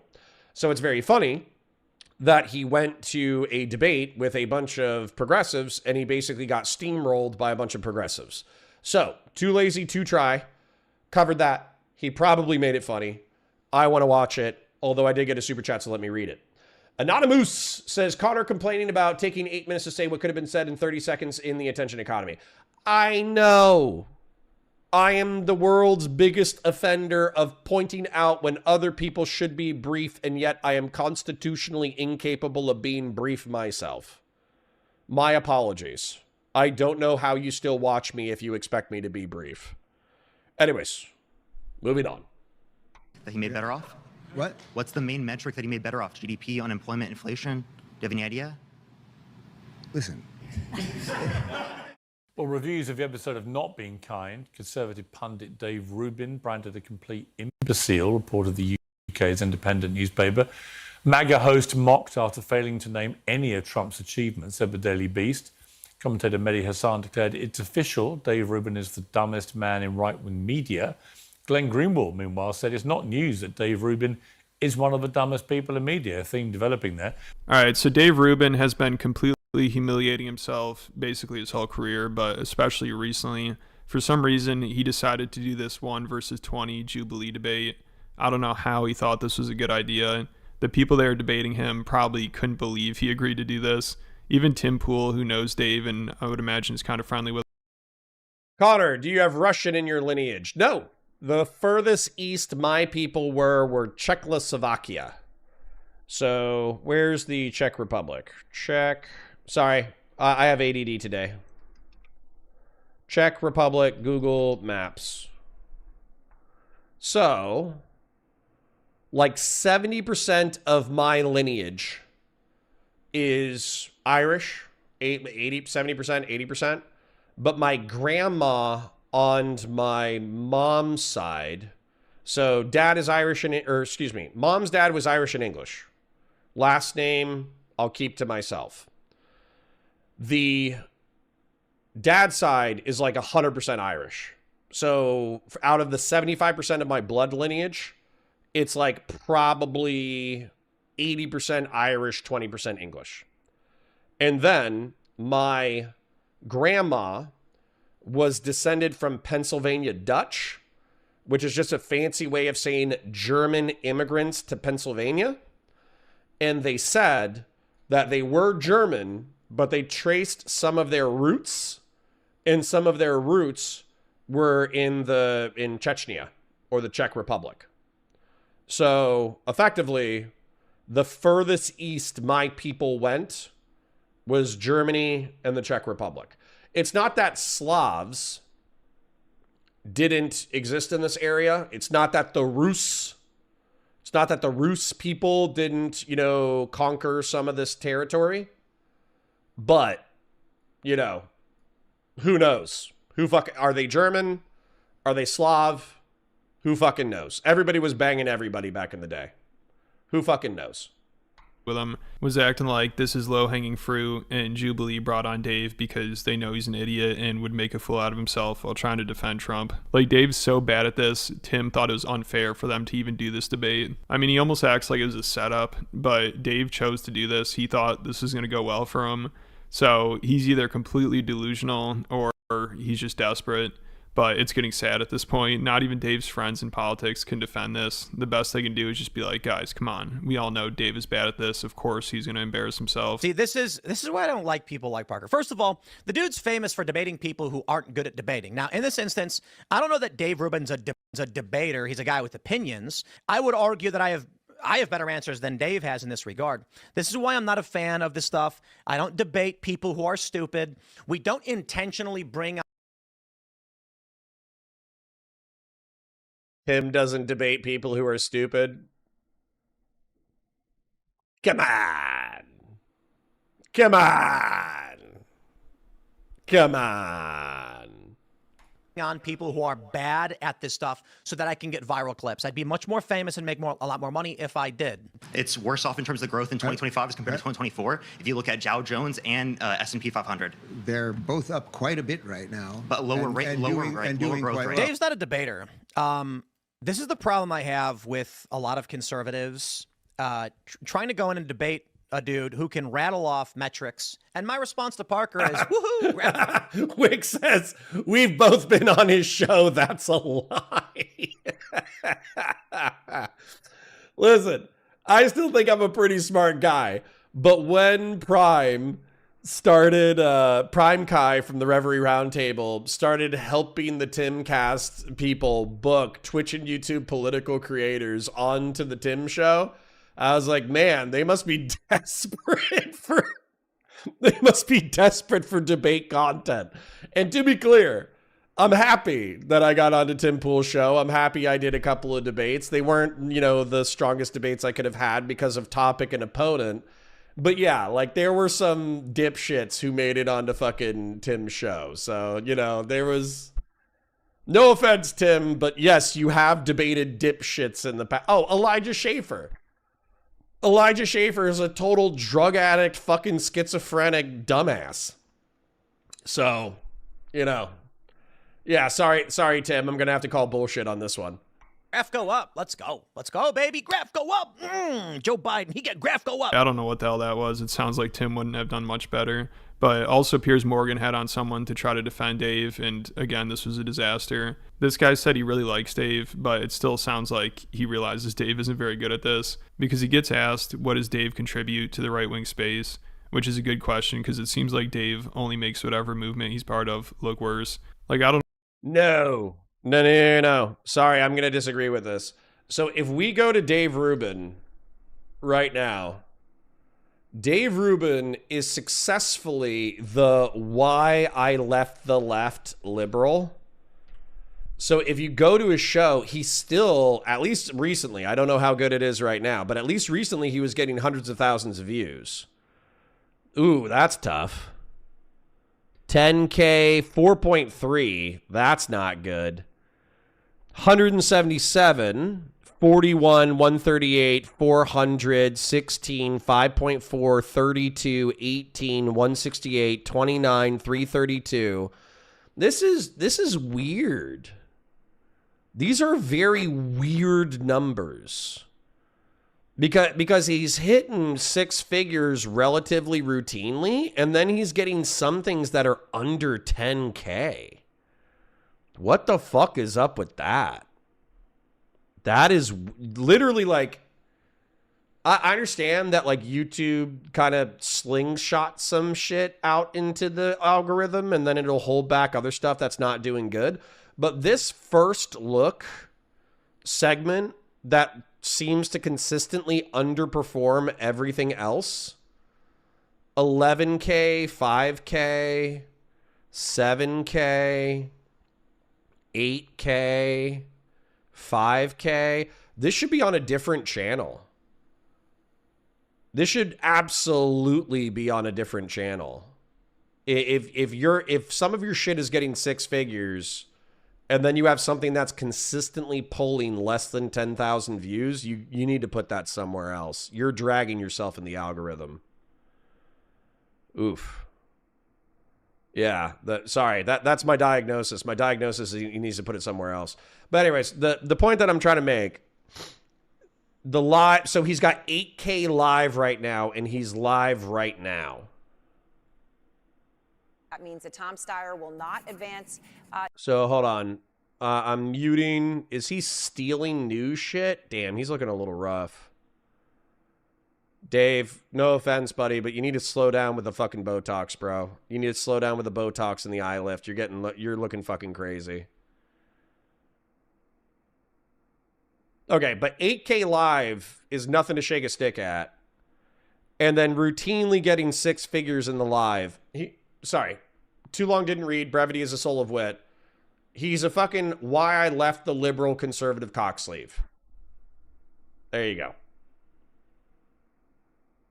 I don't know what he brings to the table, and even when his friend is asked about it here, he doesn't even try to say Dave's good at what he does or anything like that. He just says Dave's a good dude. But according to Piers, that's not even true. It's so funny, he immediately responds to Dave being called a good dude, and he's like, actually he's not. Then he starts going off on him for being two-faced and calls him a duplicitous little shit. I think I'm probably better than Dave at this, and I like Dave a lot, but I think I'm probably a little better than Dave at this. Okay, well let's What is it that you like about Dave, Will? I'm actually so curious. Like, what does he contribute to the right-wing space?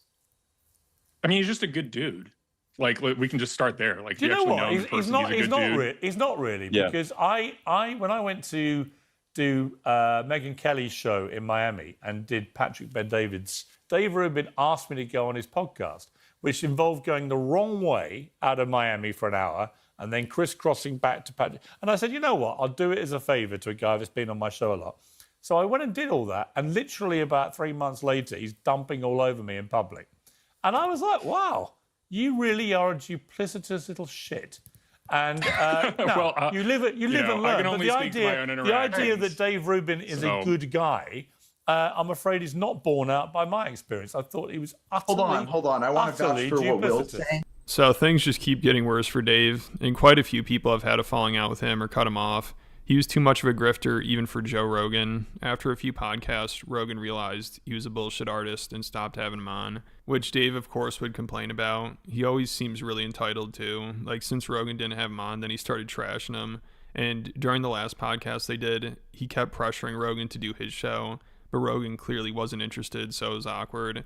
Like, Dave just sounds so insufferable. I mean, begging someone to do your podcast during a podcast is embarrassing. And apparently, even if you do him a favor and go on his show, which I don't think many people really care to do, like, it doesn't benefit Piers Morgan to go on there, but he decided to do Dave a favor, and in return, Dave talked shit behind his back. So it sounds like Dave probably burned that bridge, which was pretty stupid. You know, Piers is really popular, and he was nice enough to do Dave's show, but still, it's not enough. Hold up. Wait a minute. Okay. So I swear to God, we just need to financially audit everybody who's in politics, especially in the alt media.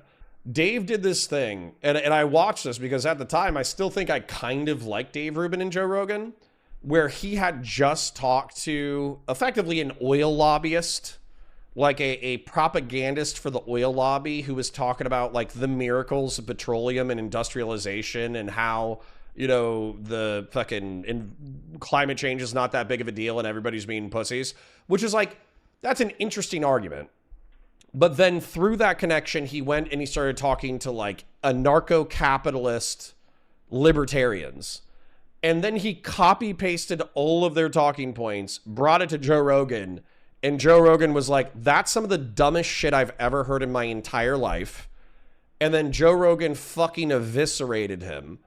And I feel like Joe Rogan realized that Dave Rubin is only capable of like repeating the talking points of the people that he most wants to represent at that time.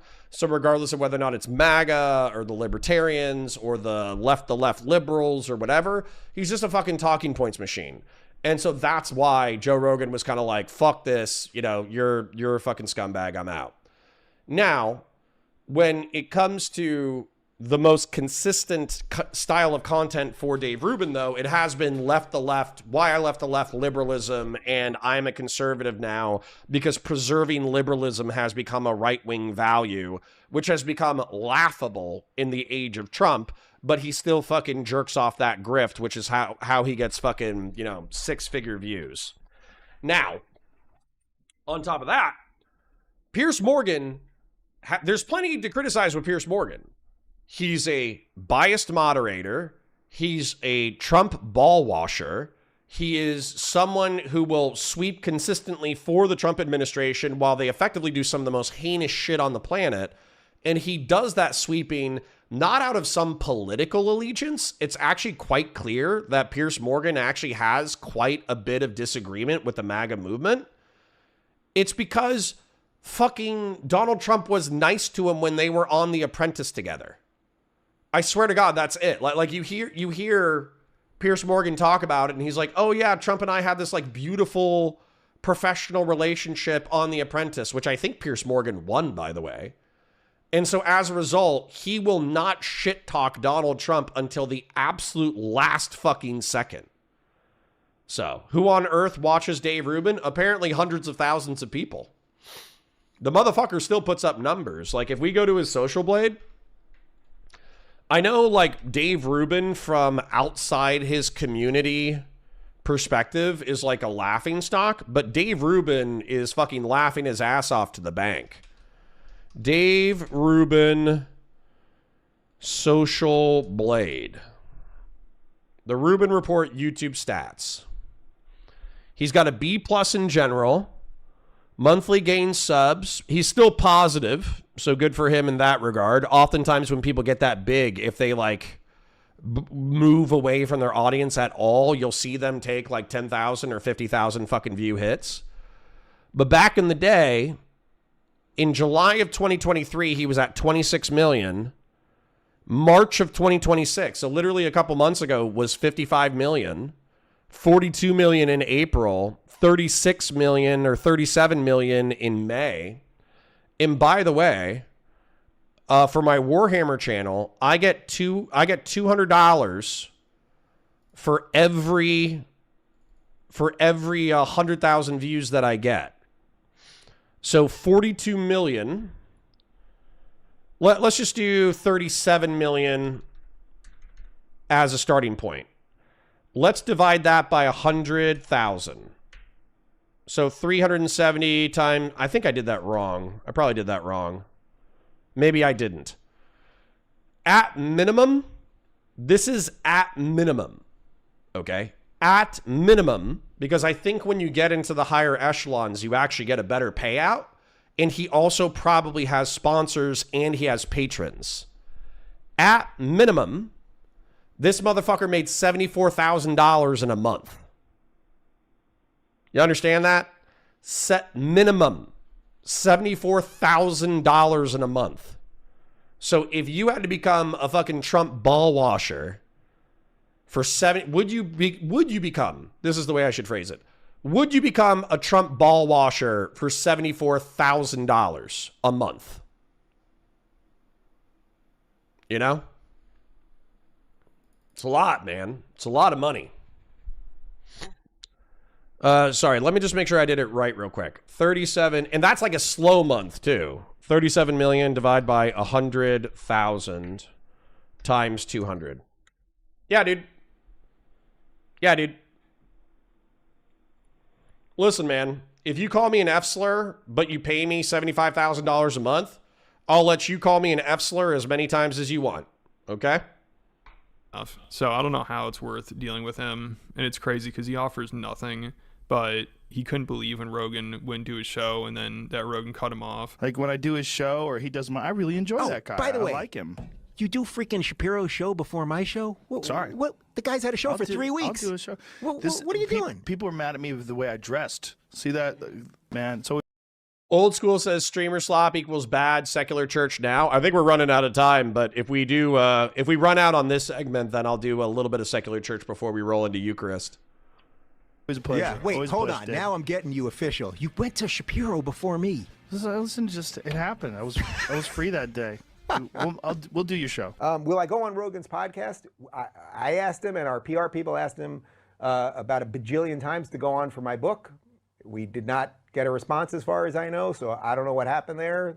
It's a little weird for me to say that publicly. And then when Rogan stopped having him on, Dave started talking shit about him. So he's really petty, and he's always just been a useful idiot. Everyone knows that. But now he's not even useful anymore. You know, he's just an idiot. I don't know if there's any purpose for him. Like, for a while, his shtick was why I left the left, and that was working for him. Like, he got some big media deals, and I think Peter Thiel might have been backing him at one point.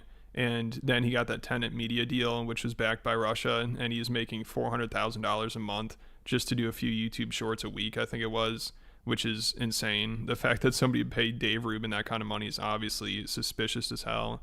And even Megyn Kelly, who was friends with him, I don't know if she is anymore, but at the time she was, she told him not to take it because she knew it was suspicious. But of course, Dave didn't give a shit. I said, who's funding this? And he said, it's a French businessman. And Dave would have no reason to lie to me that he said that explicitly. And not for nothing, but the conversation went on. And I will tell you that I told him not to do it. And that was not necessarily because I knew anything about the funding. We didn't get into that more than him saying it was his French guy. But I don't have good feelings about this Lauren Chen. And I was right. So even people around him knew something was up. But of course, Dave couldn't turn down that kind of money. And he lives a lavish lifestyle. According to Candace Owens, he lives way above his means.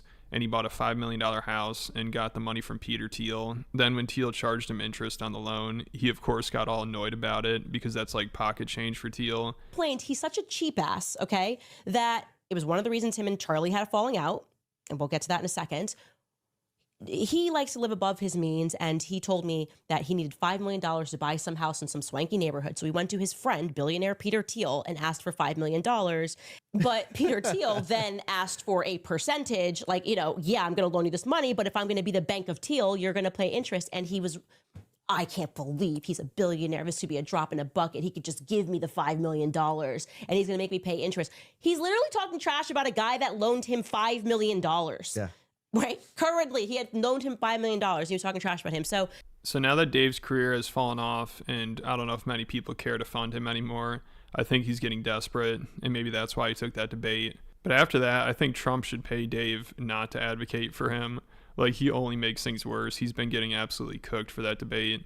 I don't know how it benefits anyone to have him on their side. I guess they'll shamelessly promote propaganda. That's about it. But I feel like most people see through it, and Dave just makes a fool out of himself. Like, recently there was this compilation put together of him talking about the Iran war, and it's insane how bad his predictions are and how wrong he's been about everything and how full of shit he is. But he's been a grifter for so long, he has absolutely no shame about it. I mean, he has no problem bullshitting his audience and lying to them. As long as the checks keep coming in, that's all that matters. Allow me to make a prediction here in my prediction stuff. I'm not Polly Market, I'm not Call Sheep, but I'm pretty good at predictions. And my prediction here is that everything that the media is now going to say about Iran's going to close the Strait of Hormuz and energy prices are going to go crazy and all these, none of this is going to come to pass. Gas prices are coming down and will continue to come down. If the United States wants to keep the Strait of Hormuz open, which it does, and Donald Trump said we'll escort ships through if we have to, it's going to stay open. Sounds like the Kurds are starting to enter the country with arms to help the people take out the last vestiges of the IRGC. There's a lot of good things happening. This is Iranians, and you can hear they are chanting Bibi June, Bibi Netanyahu. In Iran, they are chanting praise for Benjamin Netanyahu.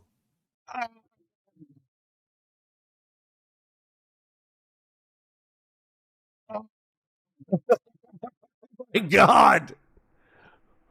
Why? Why? Why would he do that? Like, you would. Dude, that's some like Hassan Piker, I know what a JDAM sounds like through the audio of a video level. That's some fucking Russia is not going to invade Ukraine 48 hours before they fucking do fucking geopol ass take. That is brutal. That is brutal. And dude, he talked to no one before offering that opinion. If you talk to a fucking corporal who had spent 6 months in the fucking, in Kuwait, they would have been able to fucking tell you something different. If you talk to anybody who studied geopol, they would have been able to tell you something different. That is not geopolitical analysis. That is a wish list posing as geopolitical analysis. That was fucking insane. No, the interview's at 1 p.m. The interview's at 1 p.m. I mean, if Ukerist was ready now, I'd be happy to roll right into the debate when we finish this segment. Am I banned in your YouTube chat? My messages are disappearing. No idea. What is your handle? Then, hold on. Let me DM Ukerist real quick. Ukerist. At Uke. Would you be able to go sooner?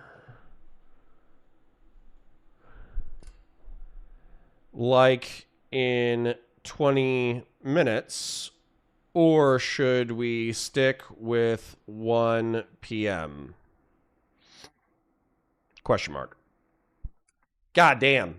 That was some bad prediction of bullshit.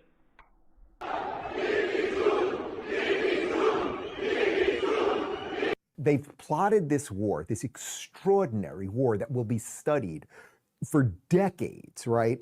For decades, they will study how this incredible war took place. And when we have a Department of War that is not looking for war, but will perform war, then we are going to do it at the maximum level of competency. So this guy has no credibility left. I don't know how anyone could take him seriously. Also, I always forget he started as a comedian. He originally was just some shitty comedian, but he probably wasn't getting anywhere in the entertainment industry, so of course he switched to politics, which is a transition we see a lot from comedians. But at least he's making people laugh now. It's hilarious watching this guy debase himself. I mean, he's so bad at what he does, people like Tim Pool act like it's not even fair to make fun of him or debate him, because everyone knows he's not very smart. They treat him like he's disabled and people shouldn't be picking on him. I mean, even... Somebody says, I always feel ashamed that Dave Rubin was one of the first people that I got into politics with. No, dude. His Sam Harris interview was a banger. His Lauren Southern interview was a banger. His Stefan Molyneux interview was where I got my first red flag. Because all Dave Rubin did during the Sam Harris and Lauren Southern interview was be like, oh, wow, that's really interesting. Please keep going. Like that's what he would do. So in that way, as far as like facilitating an interesting conversation with somebody who has above average IQ, he was perfect as an interviewer. But what was funny is Stefan Molyneux, towards the end of Stefan Molyneux's like in-person interview with Dave Rubin, he was like, yeah, the blacks have like weird skull shapes and therefore they have lower IQ and therefore they're more violent. And Dave, instead of pausing the conversation and being like, what? He was like, wow, I'm really excited that all of us can come together and agree on really important matters that are critical to the salvation of Western civilization. He didn't even notice the race realist fucking bullshit at all. Like it didn't, not only did it not faze him, he didn't even fucking notice. It was crazy. And like when I heard that and Stefan Molyneux started talking about, like, obviously I'm exaggerating a little bit, but when Stefan Molyneux started talking about like the warrior gene and fucking, black skull shape, and Dave Rubin was just like, wow, that's really interesting. Please keep going. I was like, oh, this guy doesn't have principles. This guy doesn't have values. He's just a fucking platform for whoever he's talking to. So that was my first red flag. And then it just got worse from there. So I think some of the other things that were kind of worse was that when I watch like debates, conversations between like Prager and Jordan Peterson on Dave Rubin's platform, it was so clear that he was not keeping up with anything happening in the room. Like every time he opened his mouth, it was totally unrelated to the past 5 minutes of what had been said. And I was like, oh, he's a midwit. Okay. And he gradually moved as his midwittery, you know, became more and more obvious and less charming. You know, my distaste for Dave Rubin grew until eventually I was like, this guy's a fucking grifting. Like, he's a fucking grifter in the fact that like he truly just repeats whatever the fuck he just heard last. He actually has no internal monologue. Good for him that he's been able to leverage not having an internal monologue into a multi-million-dollar career, but the dude is truly fucking a midwit. So, yeah, that's not an argument. True. And Joe Rogan implied that Dave is cognitively limited. Is there a difference between, say, what Sam Cedar does to Dave Rubin? Mental incompetent? Do you mean that they're ignorant, or that they're mentally ill or cognitively limited? Cognitively limited, but with Dave, Dude, one of your friends and collaborators calls you cognitively limited. Dude, he just refrained from using the R slur. No way. Oh, no. Oh, fuck. Fuck. Joe Rogan just called him the R slur without saying the R slur. That is fucking awesome. You know, there's enough moments where he's misstepped where they just feel like, okay, we got a wounded antelope. Yeah. So everyone at that Jubilee debate should be ashamed of themselves for debating someone they know is cognitively limited. It's so funny Dave is so bad at his job, people almost act like it's bullying to goof on him or debate him. Like Jubilee shouldn't have asked him because they know he's not all there. I mean, it's pathetic that he has to be treated like that. You know, I think it's even more insulting than the people making fun of him, because they're basically just like, what did you guys really prove? Dave's an idiot? Of course. Everyone knows that already. So it's rough, but Dave's a grifter and he put himself in that situation. That's why nobody has sympathy for him. He's a total sellout. And I guess since there are people that fund him and take him seriously, he really overestimated himself doing this debate. He forgot that he's cognitively limited. So he just seemed totally lost during this. I don't think he prepared for it at all. Like, people think he has a humiliation kink or something, because obviously this was going to be a disaster. Anybody could have told you that. I mean, it seems like everybody left and right are like, what the hell was he thinking agreeing to do this? And unfortunately, I can't play any of the clips from the debate because it gets copyright claimed. Yeah. But right when you think things couldn't get much worse for him, Dave is now crying about how he thought his life might have been in danger during the debate. I honestly believe several of them would have killed me if given the opportunity, truly. And you all know my guy Joey, who works for me, and he said to me after, he said, Dave, I made a choice halfway through that if one of them was going to attack you, I was going to get involved. Because that's the level of tension. Like, I could feel the daggers coming at me. The ones that, mostly they had horrible scowls on their faces, but the ones that smiled at me actually seemed like the most dangerous, because they were like Joker smiles. And the weird Joker smiles, it was so distracting and so unpleasant. You can't have discourse. I don't know how you pulled it off. You know, truly, to sit around 20 people that have nothing but hatred for you. Like, there wasn't even I tried my best. I kind of didn't want to do it because I've just been through enough versions of the internet and dealt with the hate and the whatever. My team really wanted me to do it. I was like, you know what? I'll give it. I'll do it. Whatever. It's not a big deal. I tried to say, I'll show you a little respect to start. Yes, Dave Rubin versus 20 snarker. Dude, everybody's a snarker. Dave Rubin versus 20 of his biggest snarkers, bro. That was the Jubilee episode. Start this thing. They offered nothing. For 2 hours and 55 minutes, I think I did a very nice job. I did have one blip moment where I kind of blanked on something, and I fully grant that. So I don't think it can get more pathetic than this. This guy is something else. And of course, he thought he did a good job, and he probably thought he would have done even better if he wasn't fearing for his life. You know, he was scared of a bunch of woke libs. And I think MAGA should probably disown him after that. Like, who is he helping with that debate? But let me know what you guys think, and make sure you check out the Patreon to hear about Peter Thiel's ties to Clavicular and how dystopian Looks Maxing is.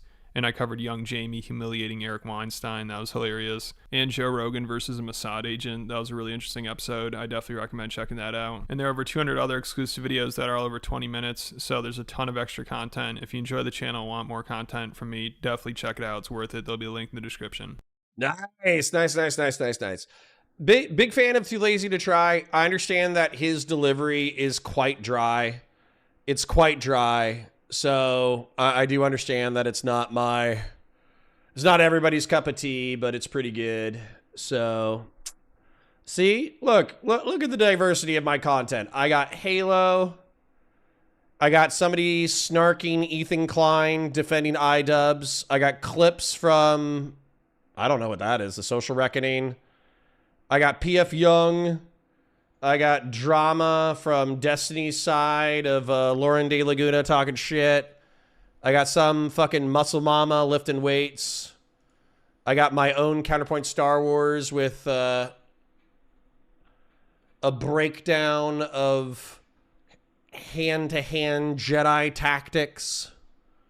So, yeah, some good stuff out here. Now, I was going to roll into Ukerist. So what should I put on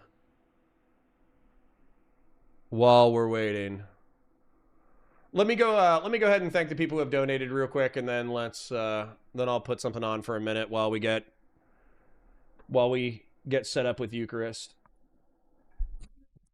So off to make veal scallopine 07. Well, thank you for the $2, but, you know, veal's kind of fucked up.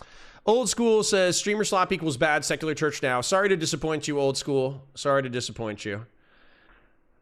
Anonymous Chatter says, Connor complaining. Okay, I think I read all those from there. So, Anonymous with the 5, Anonymous with the 5, Old School with the 2, Doobie with the 10s, Grassroots with the 20, Doobie with the 10s, Fellrunner with the 20, Nameless Henchman with the 2, PaleoCon Zoomer for America First for 10, and Vazraka, thank you for the gifted. Thank you, Kings and Queens, for the financial support and your viewership. I do appreciate it. And then, what should I put on? Drill Queen Born Different? I think I would have to watch that first. That sounds potentially brutal. How about some goofy ass fucking music from Ghostland Observatory? Give me the beat. All right. Smoke some weed while I play this goofy ass fucking stoner song. I'm going to hit the head and see where Ukerist is at, and then I'll be back and I'll interact with chat while we're standing by for Ukerist.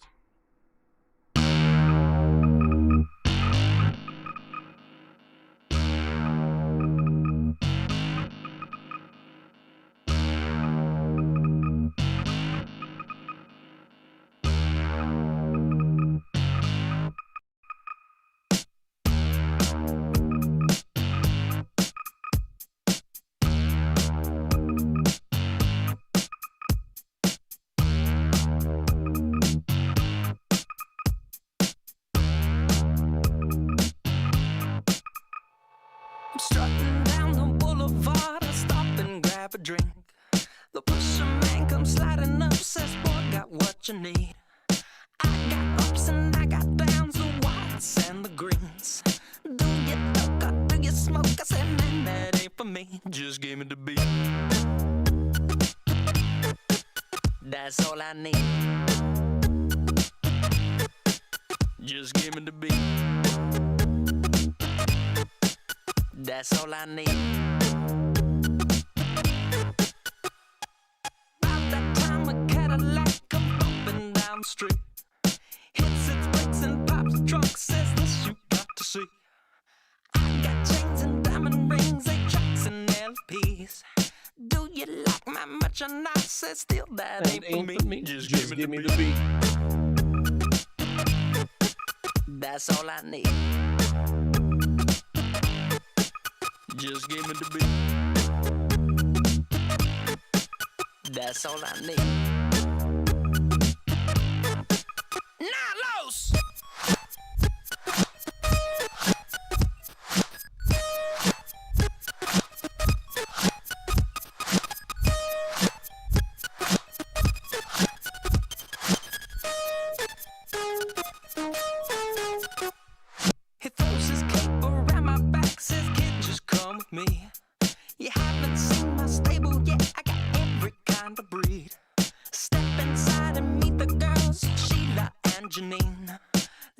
days, they go both ways. Still, that ain't for me. Just give me the beat. That's all I need. Just give me the beat. That's all I need. All right. Hold up. Let me do. There we go. Okay.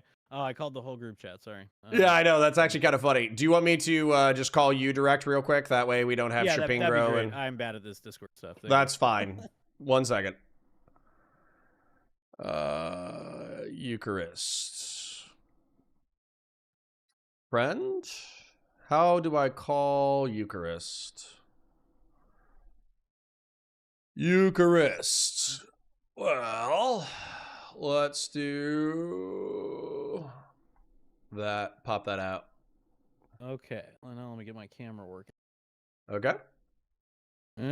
Yeah, there we go. And then 1 second, I got to address a super chat before we get into it. So, Anonymous Chatter with the 5 says, your curated feed has a significant lack of goth mommies. That is true. I do have a significant lack of goth mommies. Anyways. A big fan of goth girls, but I do think it becomes performative after a while. Let me pull you up on stream. And then, Mr. Ukerist. Long time no chat. Yes. How's it going? How are you doing? How's the family? How's life?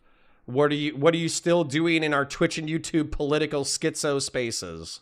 Oh yeah, it's been fun. I've been tapped out for a while. I'm trying to figure out how to get you on my screen because I haven't streamed in a hot second. So, Okay. but no, it's been fun. I for those of you who don't know, I got into streaming way back when 2022 I think was when I started doing some stuff with on Prime Kai's panel, and so I that's where I met Connor and some other people, and it was a wonderful time. My friend Spectre, rip the dearly departed from the internet space people, got me into that, but it just never really was something that I was super passionate about. It was more a thing that I did on the side while I was in grad school, and here I am post grad school teaching politics and being angry on the internet again. So here I'm Let's back.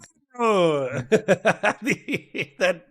That is funny because I did get flashbanged by a few things with you saying that. Obviously Spectre, but Yes. I did a black marble wall on Photoshop the other week, and I started putting up all the gold stenciled names of all the fallen creators, and I think I got up to like 70 fallen creators. It's a lot of people who came into the space, threw some elbows for 3 months to a year, and then they dipped out. So but I don't think I put you on the wall though. So should I be adding you to the wall, or should I not add you to the wall? Well, I don't know. I've been back to doing some streaming as like productivity streaming stuff. Like I've been I'm teaching a class this summer on the political thought of the American founding, and so as I'm taking a full semester class and compressing it into like a 1 week intensive class, and so I'm revising that syllabus, and so I'm reading through some of these sources on stream, and so a couple of nerds hang out while I do that. So I don't know if that counts for Twitch. It does for our purposes, because that actually we have a ton of things that we could discuss, but I think that Shapingro wanted to put this together just because I think he's a fan of both of ours. But one of the things that has come about is, are you familiar with the creator Ryan Mulally? Yes, yeah, we talked recently. Actually, we've had a couple conversations. The first one, he was very antagonistic towards my conservative credentials because of our disagreements about Trump. The second one was more about just like American founding and history and stuff, so it was far less antagonistic. Yeah. Well, that's actually exactly where I was going to go. So he is likewise antagonistic towards my quote unquote conservative values, but the thing that I found really funny, which maybe you could speak to a little bit, is that he has rooted his argumentation in the founding, Declaration of Independence and the Constitution of the United States. And he effectively says that, like, if you fulfill the Declaration of Independence or the early Constitution of the United States, then you are a conservative because you're a constitutional conservative and you're trying to conserve this, like, founding vision of the United States. And then if you disagree, almost as if it was like scripture, like it was holy edict, then you're not a true American conservative. But what I found so funny about that, and maybe you could speak to it a little bit, is like the founding fathers disagreed about all sorts of wild shit, you know? Like we don't treat Jefferson as if he was fucking Moses and then he made one comment 250 fucking years ago and then we go, nope, that's it. Debate's over. Jefferson said this thing. Because he fought Hamilton, and Hamilton would say shit that was exactly fucking opposite. And they fought about it, and arguably their ideology was fought out through the structures of government throughout the entirety of the 19th century. So you can't treat every statement by the founding father as though it were holy edict. Yeah. Yes, I agree. So let me see if I can articulate this. I did every year, by the way, if you guys don't know this, we have this thing called Constitution Day. September 17th is the anniversary of the ratification of the Constitution, and every college and university in America that takes federal money is required to have some sort of Constitution Day programming. And so last year, 2 years ago, I did a Constitution Day lecture, and the title of the lecture was like "What the Constitution Is Not." And I focused on what I think is an important point, which is Adams says in his thoughts on government, it will never be pretended that the authors of these documents had any counsel with the deities, right? So you go back to like Kyrgyz in Sparta, and it says he went to the oracle at Delphi to find out what a good government was. You go to Moses, like you said, and he's like, that's not what we did. Like, we didn't do that. We have a bunch of flawed people making a flawed document that admitted of change, and he's happy with that. He's fine with that. And so I think you're right. Like, you have to be careful. Burn him at the fucking stake. Yes. So you got to be careful about making these about making strong arguments from any one person, especially with Jefferson, by the way, because like sometimes people will talk about Jefferson and then relate him to the Constitution. I don't know if you guys saw the musical Hamilton, but when it says he was off getting high with the French for the whole time, he wasn't here for the constitutional ratification, and he was an outlier in terms of what he thought about it. And so, you got to be careful about cherry picking sources and things. Well, and one of the cool things about the Constitution is that we get the chance to sort of flesh it out over time and make it better in some ways, I think. Well, so how do you feel about the argumentation? Because this is something that I've had difficulty contending with, and I've considered it even in, it's quote unquote like prescriptive justice, and I still think it's wrong. But I want to hit you with this. So what Ryan said that I think is interesting is that in the early 20th century, there were progressives who effectively came out and they said, we don't give a fuck about the Constitution. We only care about like legislating what we think is good and just for the American people. And therefore we're going to do whatever the fuck we want to do. And we'll let the courts challenge it. And so because these progressives had those statements, and then they were responsible for the philosophical backbone that led to the welfare state, he's basically saying like, no, we need to get back to 1920, because up until 1920, we had this like ruggedly independent, entrepreneurial, cowboy, liberal, individualist society that wasn't reliant on the nanny state. And then basically anything after the 1920s is a mistake. But then my question about that is that like the nanny state or welfare state, insofar as it exists, has been consistently unchallenged since that time. And it seems like if we're an amendable, I mean, like we're a society that evolves over time, it seems like the welfare state is something that's been tolerated, even endorsed by people for the past 80 years. So is there this like critical constitutional flaw in the welfare state that would allow it to be abolished, and this would be a true return to the Constitution of the United States? Or does he just not like legislation and he wants it to be rooted in this like wholly pro-American constitutional crusade? In your opinion? I think the answer is kind of complicated. So one area that I think Ryan is absolutely correct is we see what I would consider to be a real revolution in constitutional interpretation around FDR. And he likes to talk about Whick versus Filburn, or what's called the Wheat case, right? Which is a case where the Supreme Court came along and said, this clause of the Constitution that says the federal government gets to control and regulate interstate commerce, that applies to you even not engaging in commerce. So in Whick versus Filburn, I forget which one was the one being sued, but he grew his own wheat on his own farm and fed it to his own animals. And they said, that's commerce and we can regulate it. We can fine you for not, for producing too much wheat, even though you didn't sell it to anybody else. that is a change in the logic of the Constitution. It means that commerce extends to almost everything imaginable, and it means the federal government has greater regulatory power than it did before. And so I think it's fair to be bothered by that.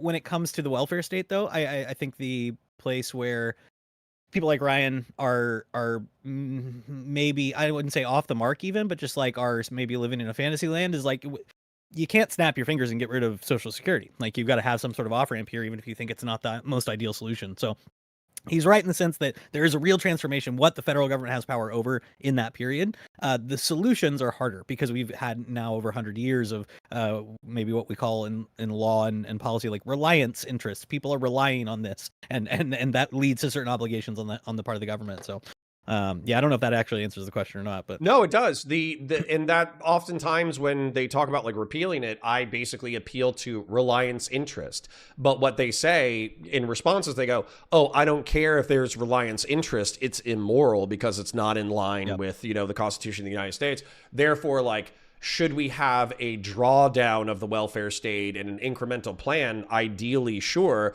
But ultimately, it is my North Star that this thing should be repealed." And that's like one of the things that's weird to me, I suppose, is that if we go back to the founding fathers and they even Adams, I guess, heretic that he is, recognizes that, we did not consult the oracle at Delphi. We didn't have like divine revelation from Jesus Christ or, Joseph Smith, the Mormon fucking preacher, although I think that's a little bit later. Like, if we're not shrouding it within the, the mandates of divinity, then at that point it ultimately becomes a human affair. And human affairs tend to be competitive, but also collaborative. And it feels like the United States, weirdly enough, has a decent balance between competitive and collaborative shit. And so, like, our free market, very competitive. Our governmental structures with reliance interest, very collaborative. But between the hybrid of those two ideas, it seems like we have like a really functional, powerful society. The debt's a little bit worrisome, but besides that, it feels like a lot of other shit is going quite well. Yeah, I think that's a fair way to think about it. That like, there are a lot of advantages that we have, especially coming out of the New Deal era, and so it's hard to fully conceive of how we would kind of go back on that. But I think it's fair also to acknowledge, like, hey, this was like at this point we had a real change, similar to the level of change that we had with the Civil War and the post-war amendments, right? When we get the 13th, 14th, and 15th Amendments, radically changes the structure of the Constitution. It's what leads to the Bill of Rights being incorporated against the state, so that state governments can't violate your First Amendment rights and so on. And in a similar way, in the New Deal era, like, we get a transformation of government that is like, it's at least a big deal. It may be a big deal that we like, but somebody like Ryan, I think, would come along and say, yeah, but the way to do that, probably in a way that's best, would be to amend the Constitution rather than just have judges tell us, well, it always meant the Commerce Clause, it always meant that the government could come in and tell you, sorry, you grew too much wheat on your own property. Well, weirdly enough, that was something that P.F. Young appealed to, which I thought was really funny, was he was saying like, oh, well, do you think we should he hit me from a weird angle, which was like, do you think we should abolish the welfare state overnight? And I'm like, no. And then he's like, do you think we should pack the Supreme Court? And I'm like, no.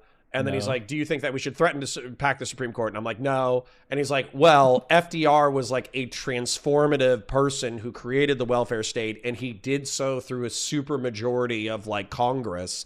But effectively, like, when the Supreme Court was threatening to veto a healthy chunk of his program, he basically said, fuck you. If you veto it, I'll pack you and make you irrelevant. And so there's kind of this like benevolent dictator, pseudo-authoritarian mandate of democratic heaven shit happening in the 1940s. But that's also in the backdrop of World War II.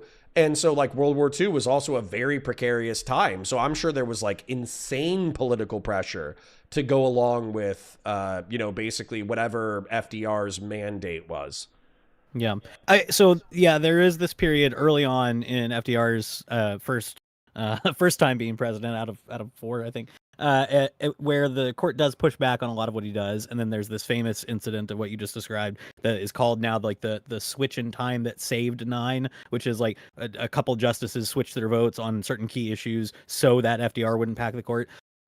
by the way, if people are curious, like this is now like kind of an area of scholarly debate in a way. There are people who are not as convinced that it was actually the threat of court packing that made these votes switch. It may be actually some legal principles, but that's a whole like tangent. But whatever led to it, right? There was a threat to pack the court. It was wildly unpopular, and then the court started siding with the administration and doing these things. And so, yeah, I mean, they might not be causated, but they're highly correlated and likely to be causated. And so, you know, I like to remind people that they're talking about court packing now that, like, by the way, one of the reasons why this whole crazy thing happened is it was a wildly unpopular proposal then. I think it'll be a wildly unpopular proposal now, whatever the defenders of it say. And could also lead to these kind of transformative changes. I saw the process for nuking the filibuster, and I was thinking to myself, it's like, this is never going to fucking happen. Because it's like, they have to vote on it, then there has to be, and correct me at any point, but they have to like vote on it, then they have to fail in the vote, then the person has to call basically like a vote where they need a simple majority, but then they need the simple majority to either pass or fail or some shit. It was basically like, it's not that they get a 51-49 vote in the Senate and a simple majority in the House to end the filibuster. They basically have to go through like what sounds like a 2 or 3 month voting process in order to get rid of the filibuster. And I think that if they initiated that process, it would become wildly unpopular while it was being debated in the houses. I'd need to go back and look at like the actual timeline and what you're describing, but you're right that it's like procedurally there are steps, but my understanding is like, do you think they could get it done a lot faster? Yes. So like if you're not familiar, the Senate is goofy. Okay. The Senate runs on a lot of gentlemen's agreements. Okay. So the Senate sets their own rules of procedure. The House has a rules committee. Anytime a bill is going up for debate in the House, like they have a committee that decides how long are we going to debate on it, how many people get to talk for how much time, etc. The Senate just decides all that with handshakes and gentlemen's agreements. And one of the weird things about the Senate is that their own rules have this, you know, ability to stop a bill if you don't have the 60-person majority, but they have also the ability by simple majority to just reinterpret their own rules. So they can't change the rule with a small majority, but with 51 people, you can have a simple majority vote to decide that those words don't mean what they say, basically, is how the nuclear option works. So it's a wild quirk in the system, but it always was this way. Like it was supposed to be, this is where the storied older intellectual gentlemen hang out and they can agree to have good debates on these gentlemen's rules. And so we have all these norms in place, and it's, of course, it hasn't ever really been like that. The House, dude, recently, the House, like, holy shit. So maybe sorry, what's your degree in? Political science. So I do like history of political thought and American politics. Yeah. And you are substantially versed in the function and structure of American government. Yeah. I slightly more than the average person, but there are still lots of things I don't know. So okay, well, I'm going to say something that's like wildly ignorant, and I'm hoping that you can correct me rather than me using Google. So with Congress, like it's 2-year terms, right? Mm-hmm. So what I was thinking, because I'm a dipshit, is I always heard like off-year election and like terms like that, and they were like congressmen being voted on. I was like, oh, well, what's happening? Because I'm an idiot, and this actually makes way more sense to me, is like, no. They're 4-year terms, but basically like we flip-flop between congressmen like voting like every 2 years or whatever. Oh, gotcha, yeah. But instead, correct me if I'm wrong, congressmen are literally running every 2 years. Every 2 years, yep. And so one of the that is psychotic.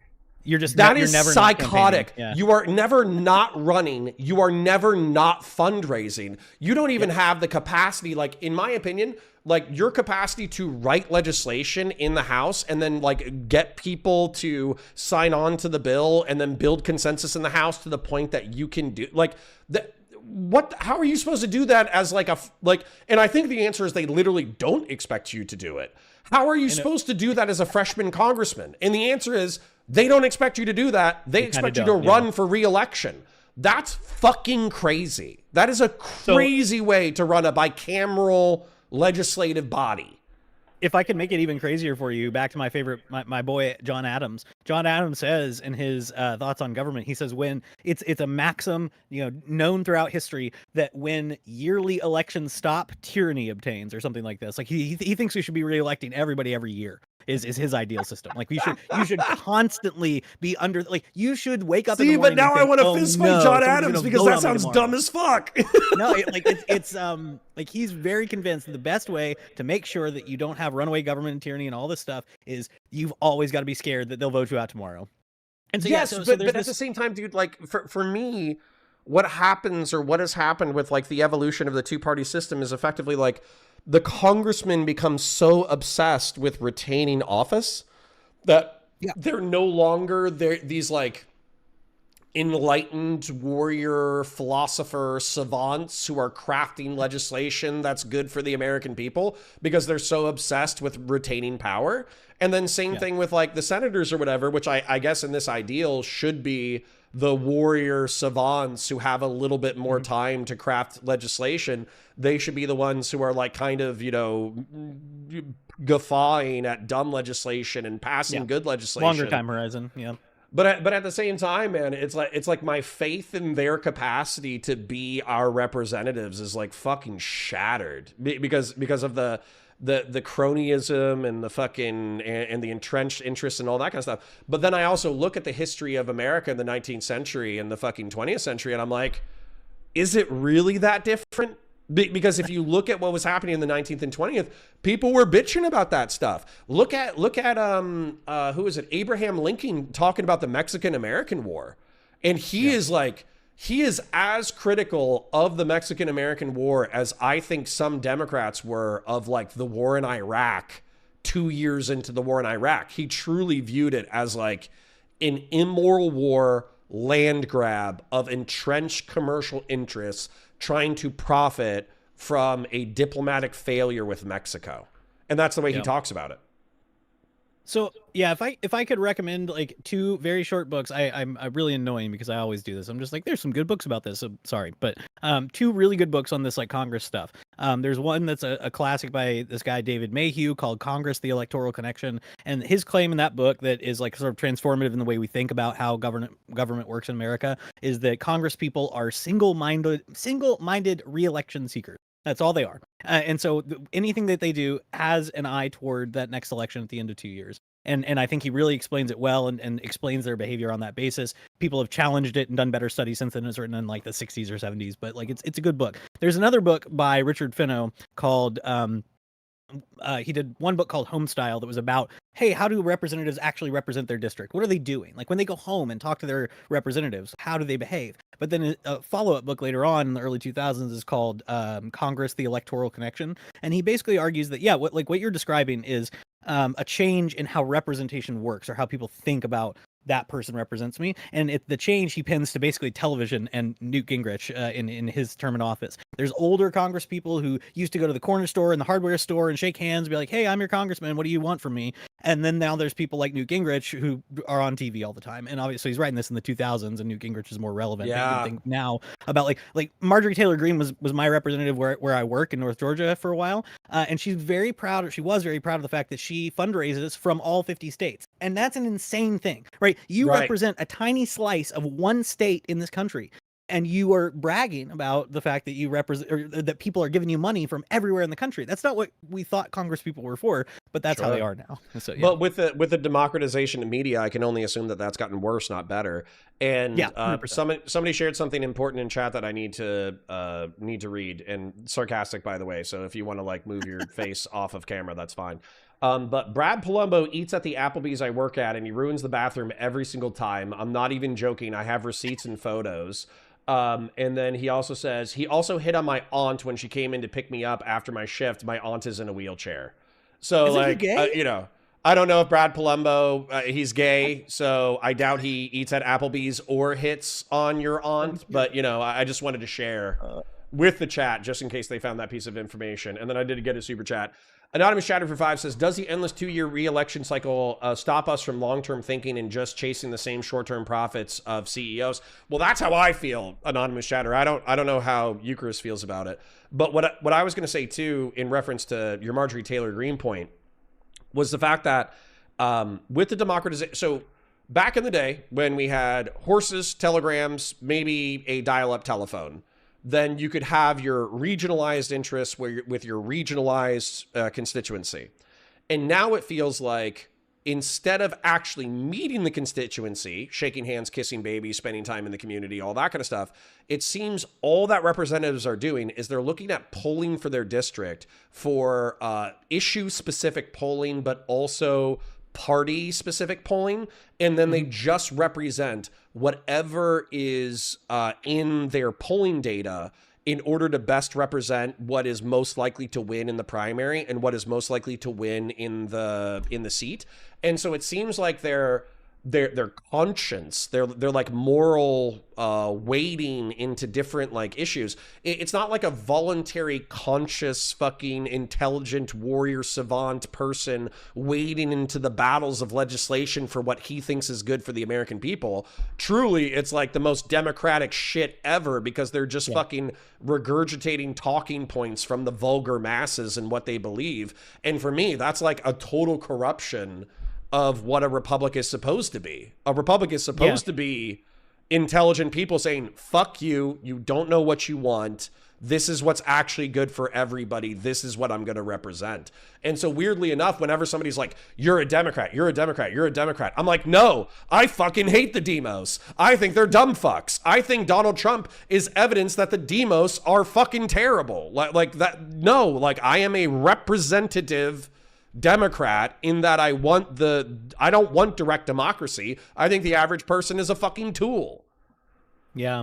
I think you've described it right, that like, you know, you can look at, there's this famous research study, and I forget where it was published, but it's most famous because it popped up in a Vox article in like 2018, 2019. But it's a graph of cross aisle voting between parties over time. And in the 90s and 2000s, the two parties just fundamentally split. Like there is no middle anymore. There's no cross aisle voting. I say no, like functionally, there's no cross aisle voting where there used to be. And one of the reasons for that is what you're describing, which is like, these people are catering to one particular constituency, which isn't even necessarily the constituency in their district, and just what they want at the extremes. It's no longer, like you said, like, you're my representative, you do something that's best for me, even if it's voting for with the other party on some issue. It's, you're gonna toe the party line. And so I think you're right. And part of that's media, part of that's the nationalization of politics. All of that plays in, and it's very frustrating.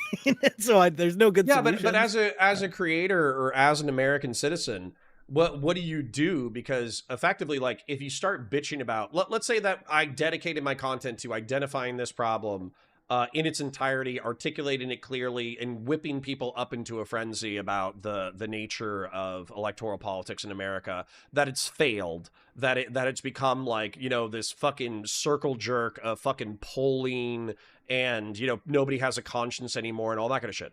Well, if you run as a congressman, you're subject to the same pressure, because if you start talking about your personal conscience and what legislation you think is good for the American people, you're decreasing your chances of winning. And then, like, as you go up the totem pole of power, maybe there's like, once you become Nancy Pelosi, and you're a power broker within the party, maybe you have the capacity to like use your willpower to effectuate legislation that you give a shit about. But by the time that you've been chewed up and spit out by that machine, do you even have a soul left?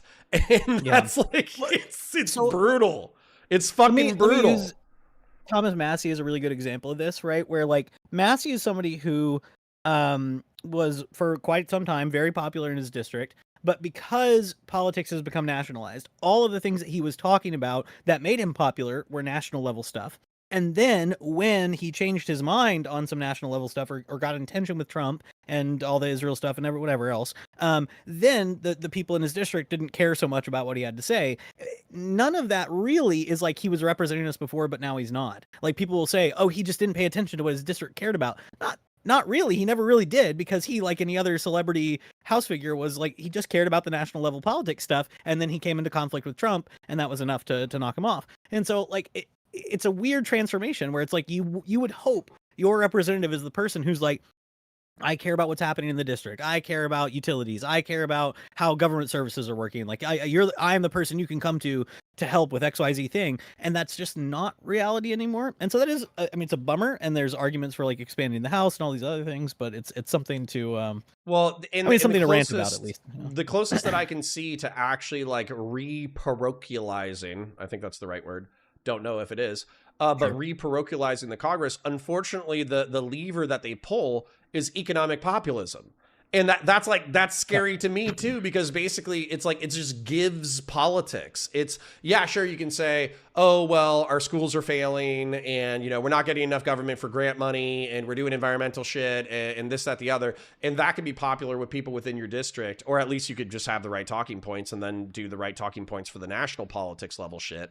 But effectively, like, that really leaves economic populism as for your district as the only thing that is the lever that you can pull to be popular in your district. And so we constantly shit talk pork, right? We always shit talk pork. Oh, why are these congressmen fighting for these vanity projects that spend billions of federal dollars within the district and it adds to the tax burden at the federal level? Well, you know why? Because they added to the tax burden at the federal level, but they fucking put billions of dollars into their own district, and their own district doesn't give a fuck about the federal level. They only give a fuck about, you know, getting billions of dollars into the district. So there's all these fucking perverse incentives that I don't even know what to do with it. I don't even know what to do with it. I know the problem and I don't know what to do about it, because it seems like even though I've identified the problem, there's no solutions that actually work. So one thing that's really funny to me is that it's generally consensus among people who study this stuff that bans on earmarks and bills, like so we change the way that we make bills now, where we don't have explicit earmarks the way we used to. That has made things worse, actually, for the things you're describing, because now things are more subtle. It's more capricious. It's more like it's hidden more than it used to be. Like when you actually just had out and out like pork spending, it was just like, yeah, I'm doing this to help my people. Like I'm gonna vote on that bill if you put in this thing that helps my people. Like it was better in a lot of ways. So it's kind of funny now that we're like, oh, hey, we tried to fix the problem and we made the problem worse. Yes. I don't know what to do about it, actually. It's very hard because, again, like I think the fundamental problem is the nationalization of politics that begins with television media and extends into social media now, that like you have somebody like an MTG who's like mostly a celebrity, whose time is not spent in the district, who doesn't actually care too much about her constituents directly. It's more about that national level politics.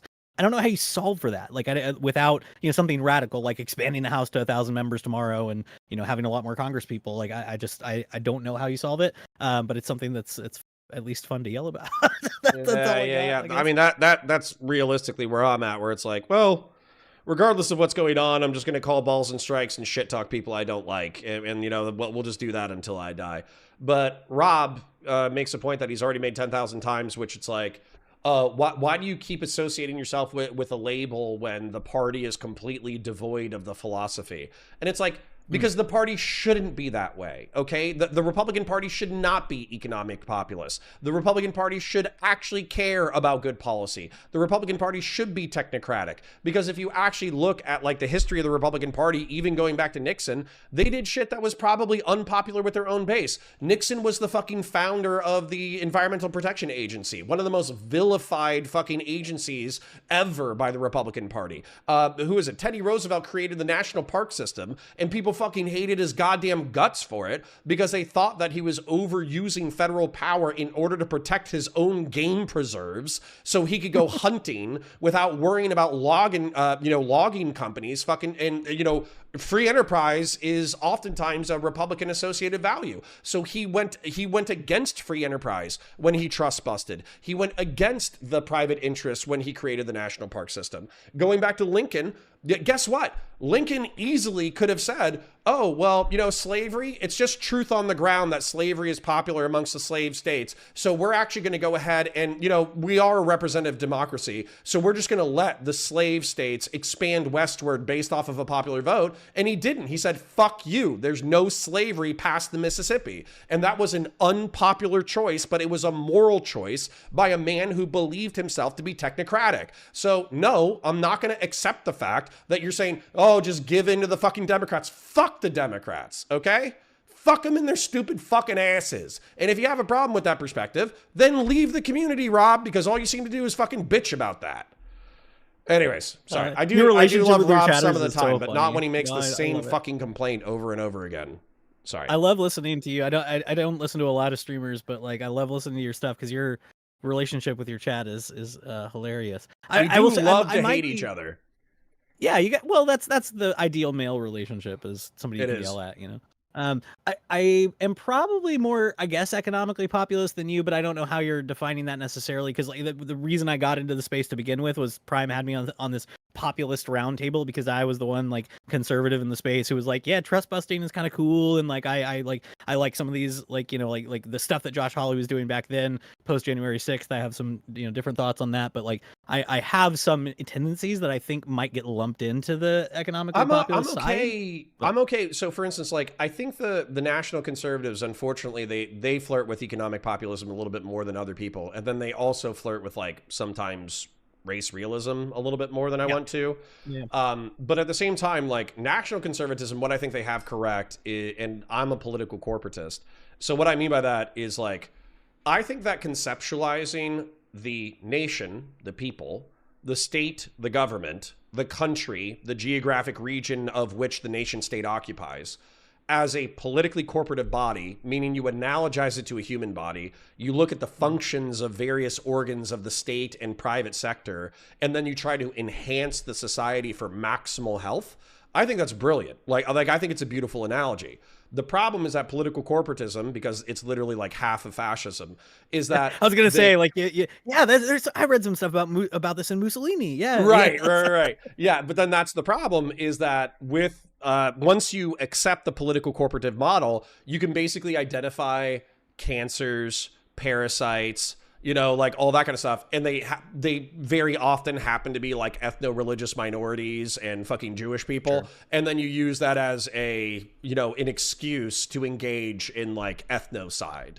And so for me, the ethnocide's a little bit far, maybe Americans as like a propositional nation of multiple ethno-religious and racial groups. And, maybe we could come together to advocate for American political corporative health. But that also feels like a tall ask. And by the way, so for instance, like universal daycare, I don't give a shit. Good. Let's get American families as much support as they can. I do not care. Anything that benefits anything that deals with redistributive economics that supports the American family and American workers, I don't give a fuck about. That it's fine. Yeah. I think that's one thing that is, if I can speak, I guess, to the conservative side of your audience, is one thing that I found appealing about like the Vance side of Trumpism before the past couple of years was that I think that's what he was selling was like, that's the kind of conservatism that we want, that like actually like we're going to use public resources for public benefit for American families and all these things. And I think the thing that's most frustrating to me about the Trump phenomenon, as somebody who I'll be open, I've never supported him from the 2016 debates and onwards. But like the thing that's most frustrating is if you support some of the things that he supports, you should be really mad. Like if you're against immigration, he's fumbling it tremendously on a popular level. If you support things like family leave and all these things, you should be mad because he's making these unpopular policies and he's tying them to his shenanigans. So I think like, even if you are a dyed-in-the-wool conservative, or even if you had some things about the populist edges of MAGA that you loved, you should be mad because they're ruining it for you. They're painting these policies in a way that's going to like make it hard to achieve them later. So. Well, so for instance, like weirdly enough, I keep referencing it, but I reference it because it's good.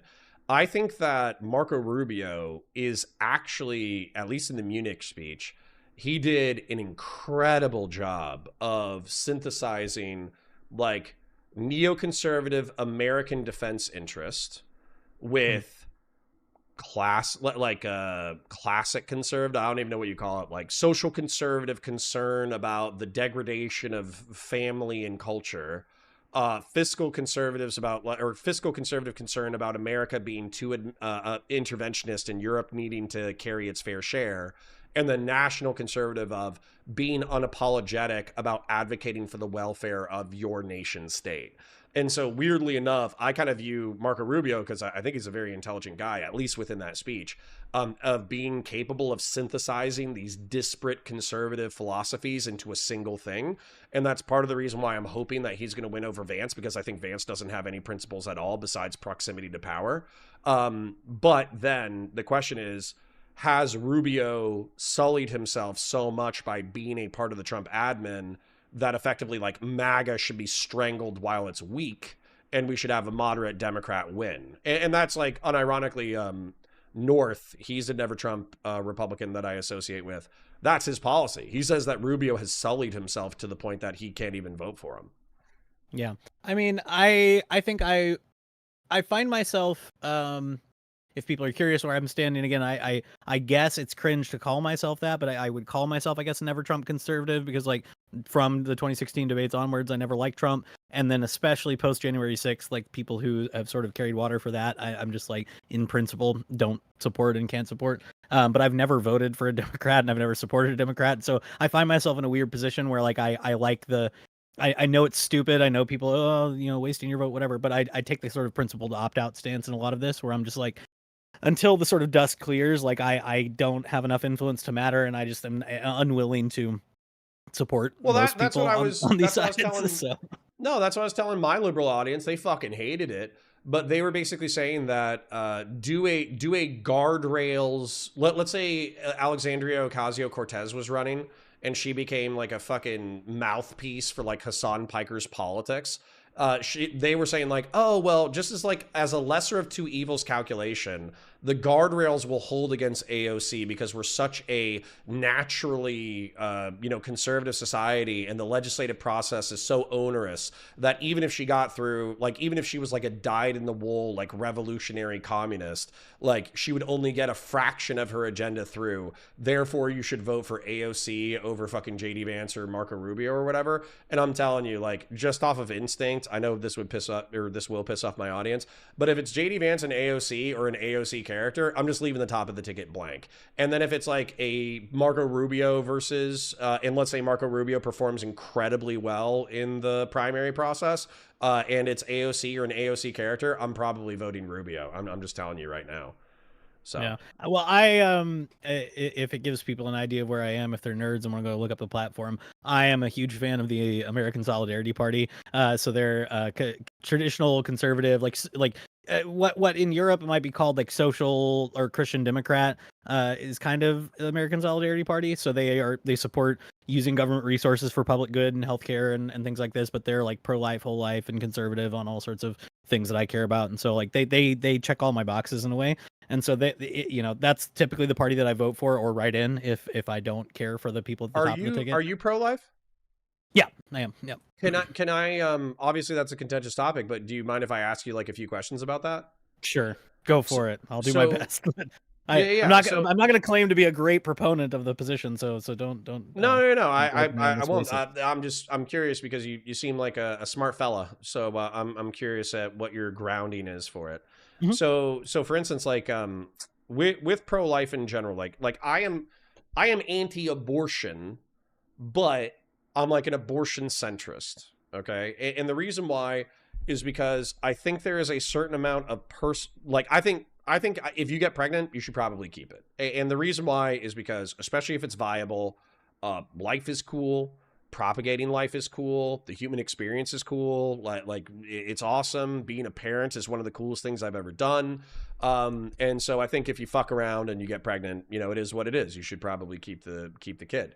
Now, that being said, I feel like personhood is a different calculation of when is there the proto-sentience or the capacity for pain where a fetus moves from basically a vital organ that's growing that doesn't have sentience or capacity for pain into a person, and then that's where I want to draw the line for like abortion. So for me, 0 to 18 weeks, basically, it's a moral question. Do you believe that, humanity, like this human creature should continue to exist? Whereas after 18 weeks, I think it should be a legal question where if there were exceptions, such as like grievous threat to the mother's wife or mother's life that's going to threaten the mother and the child, then at that point, I think an abortion would be appropriate. Or if there was like a grievous genetic abnormality or health issue that effectively means that the whatever fetus is produced as a result of this is going to experience nothing but suffering and pain the entirety of its existence, then at that point, I think an abortion is appropriate as well. So what's kind of your carve outs or rationale?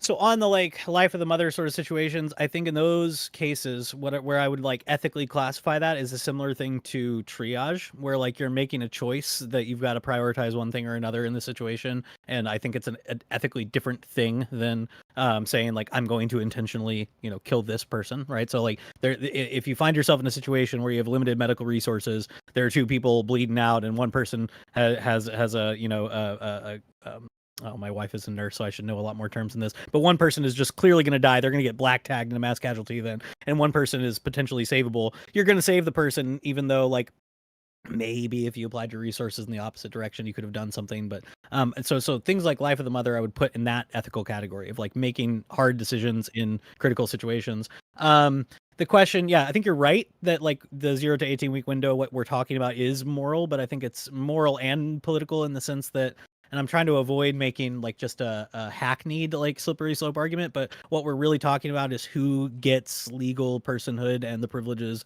associated with it. And I think one of the problems I run into thinking through that with like fetal gestation is a kind of almost a Loki's wager kind of situation, which you could cut in either direction against me or for me, but that like any point you choose is going to be kind of arbitrary. Like, why right now does this thing deserve regard and it didn't 5 minutes ago, and so on. And so, like, to me, I would privilege the moral regard and political status that brings all the way through in a potentially developing life with, of course, like, again, the reasonable caveats of any other ethical reasoning that's like, okay, well, if something like life of the mother obtains, that's something different. So, yeah, so I just, like, I think it is, like, it's, a separate person. Like you mentioned, like describing it as like a vital organ. That's true in the sense that it's developing, it's a part of you.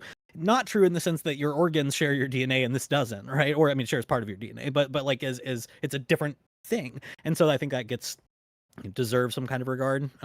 That's sort of how I would reason through it. Do you have, just out of curiosity, do you consider yourself like a person of faith? Like, are you Christian? Yeah. Are you a deist? Are you, I'm Christian. Yep. Okay. And like you believe in the Trinity and that God became Jesus and manifested on earth and told humanity truths and all that kind of stuff? Yeah, I mean, y'all can look me up on Twitter later. I'm a member of the Presbyterian Church in America, so I'm a Protestant Christian and subscribe to, fairly traditional form of Christianity and the creeds and all that. So okay, cool.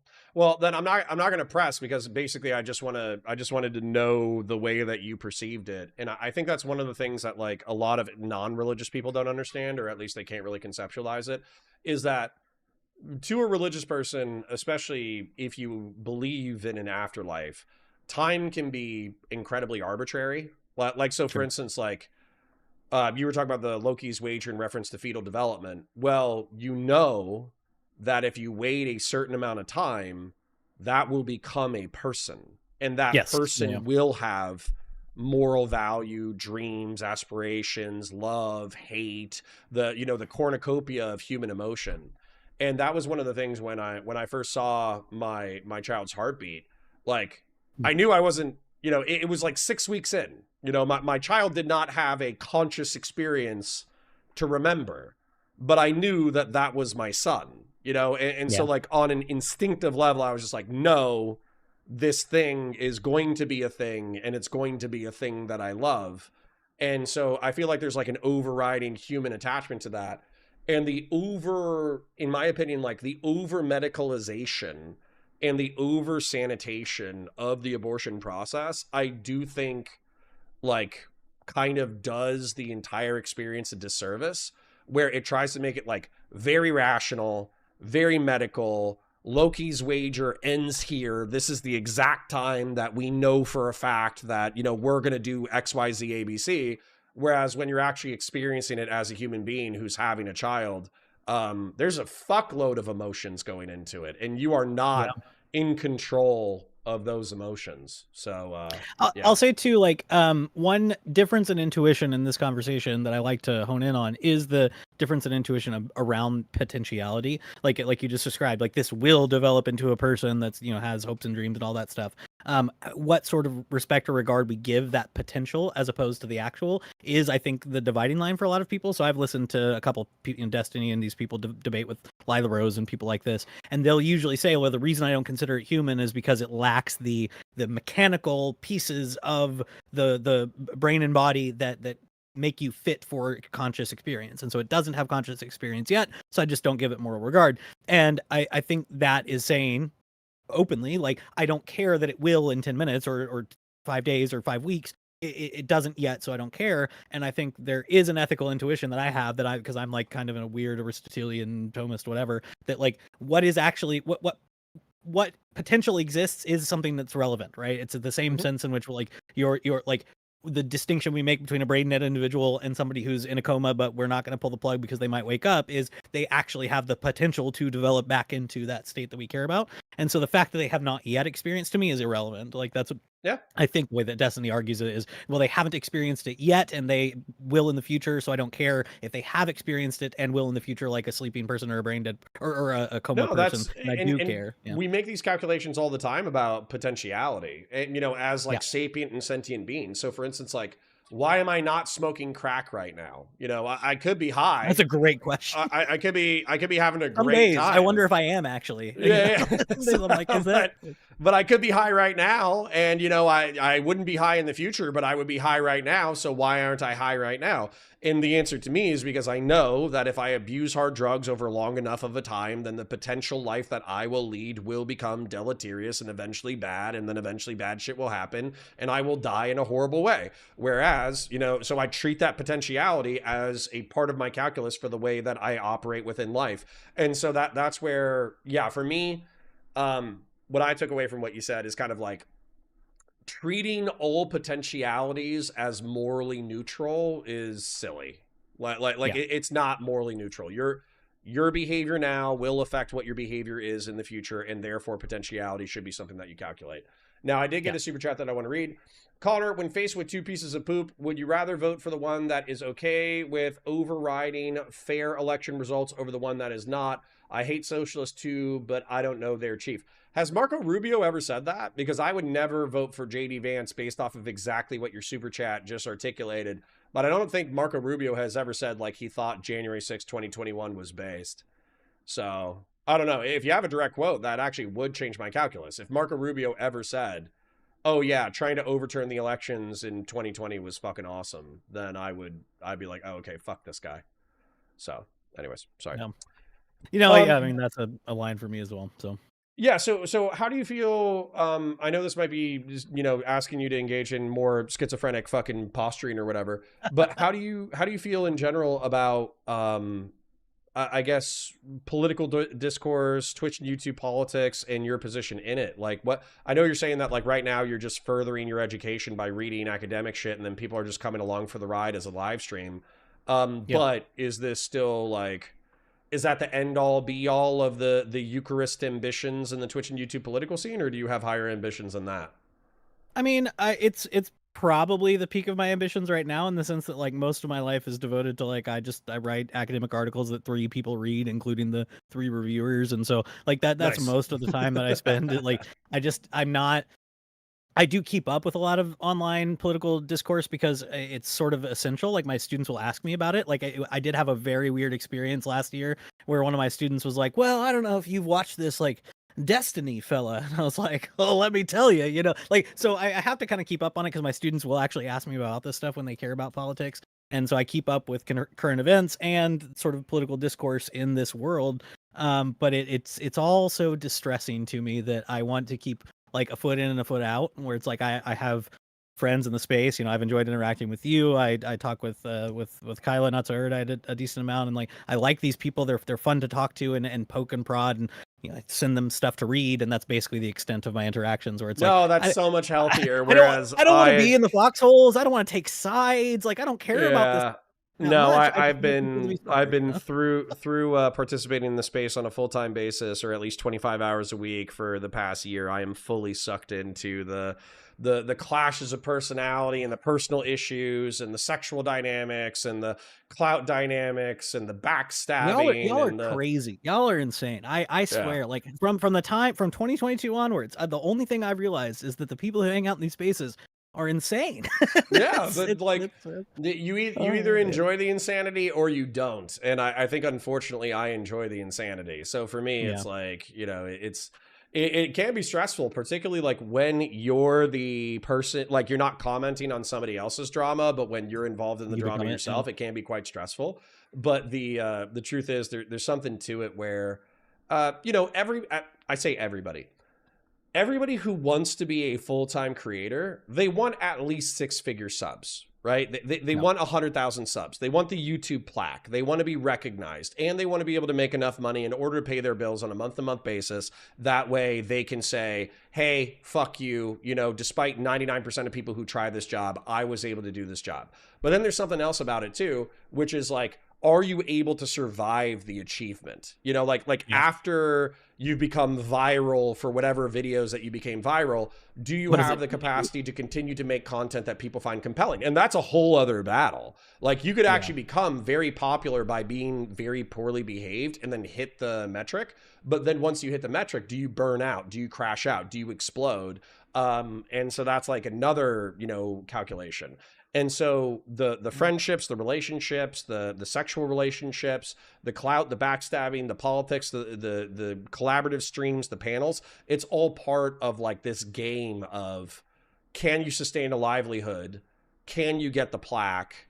Can you last longer than everybody else?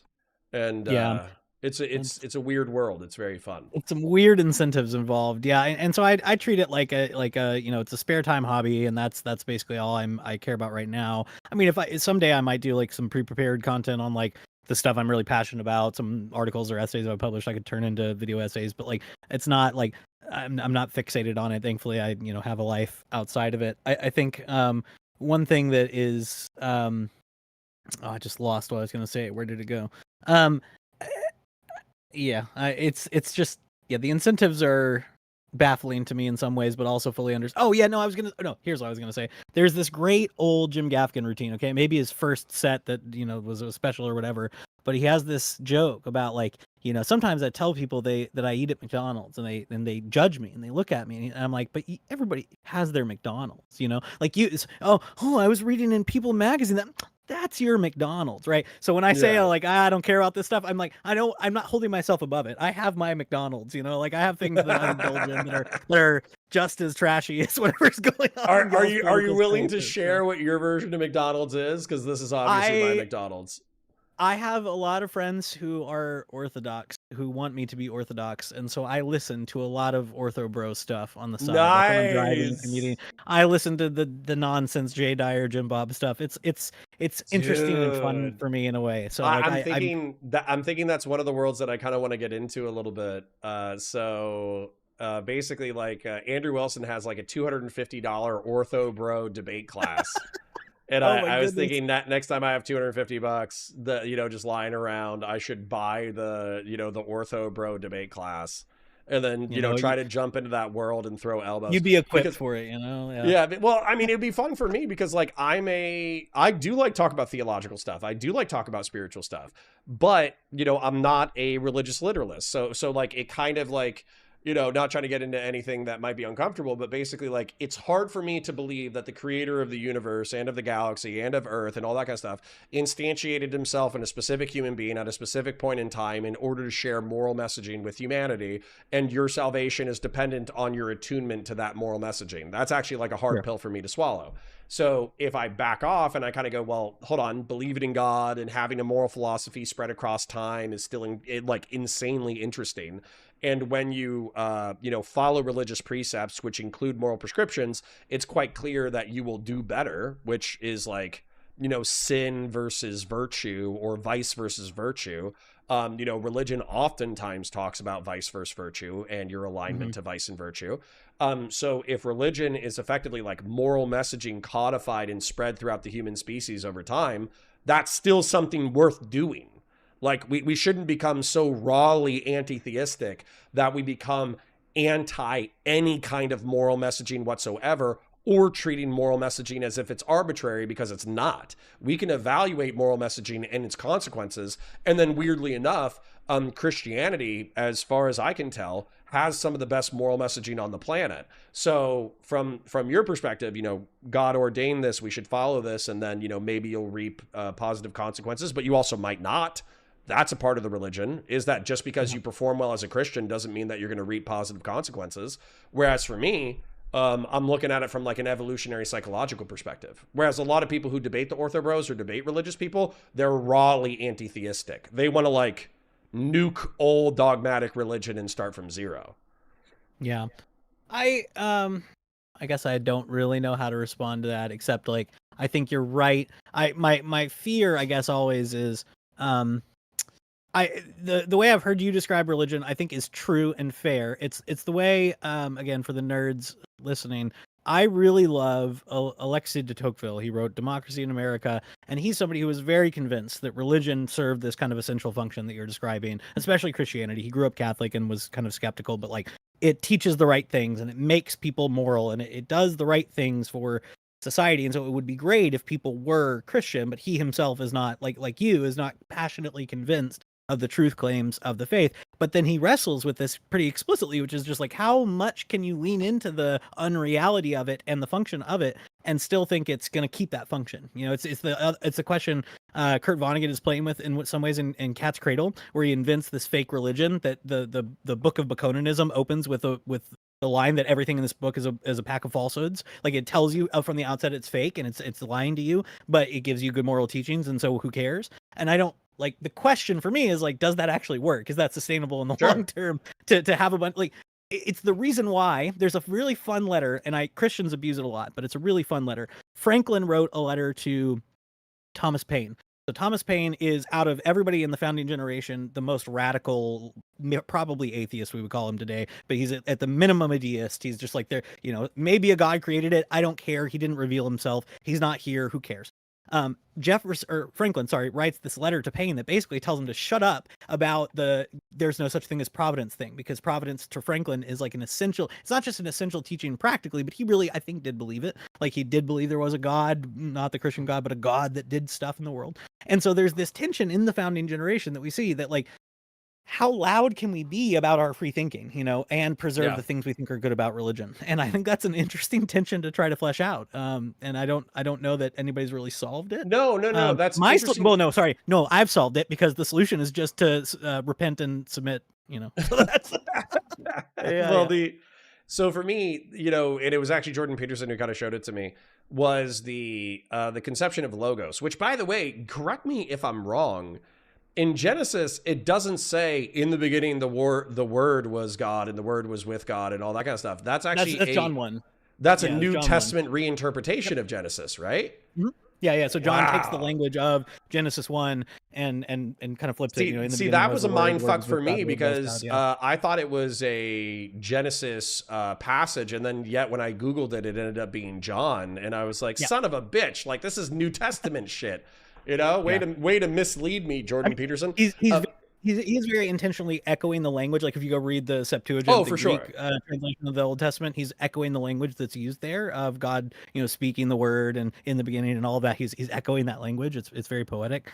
That's from John. But the reason why I brought up the echo was because when Jordan Peterson went into the conception of logos, I was like, okay, that's what's real. That's what's real. So, and the way that he articulated it is, he was like, the reason why spoken truth, meaning things we believe to be materially, actually, foundationally, objectively real, to be true, the reason why is because we live in a plane of reality. Like I have a wooden desk. I have, the sky above me. The sky is blue most of the time. There are other living creatures to me. And so articulating truth, the reason why that's viewed as a sacred act is because you are trying to understand the world with which you're surrounded with as a living being. And so, in that way, it goes back to Adam, Adam, like, naming the creatures of the earth or whatever, like, while he was effectively creating language, he was also speaking truth. He was coming up with words to describe reality. And so for me, it's kind of like, funnily enough, in Warhammer 40K terms, it's very much like a machine god omnissiah thing. It's like, our purpose is to pursue reality and truth. And oftentimes when people choose to get away from truth, they get their shit kicked in by reality. That's one of the things that, like, the reason why I don't freak out about people being liars all the time, I just don't associate with them, is because so often they reap what they sow. Because once you lie and lie and lie and lie and lie and lie, reality has this like tendency to come and kick you in the fucking dick super goddamn hard. And so that's one of the things that, who is it? Real Serious was saying, oh, no, we should all dismiss it because you're just as likely to reach moral truth as you are with Scientology. That's not true, because Scientology has a different set of precepts, virtues, and vices. And so just as an example, I watched this video the other day. There was an actor in Scientology who was tricked into going to a tobacco cessation program where they got him to confess to his most deep and dark fucked up secrets as a part of the tobacco cessation therapy session.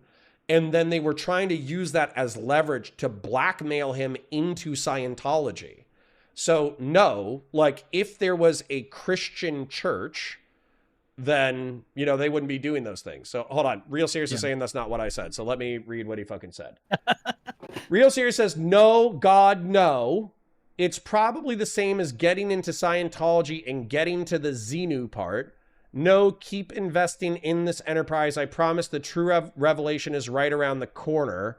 Franklin the Turtle ? Okay.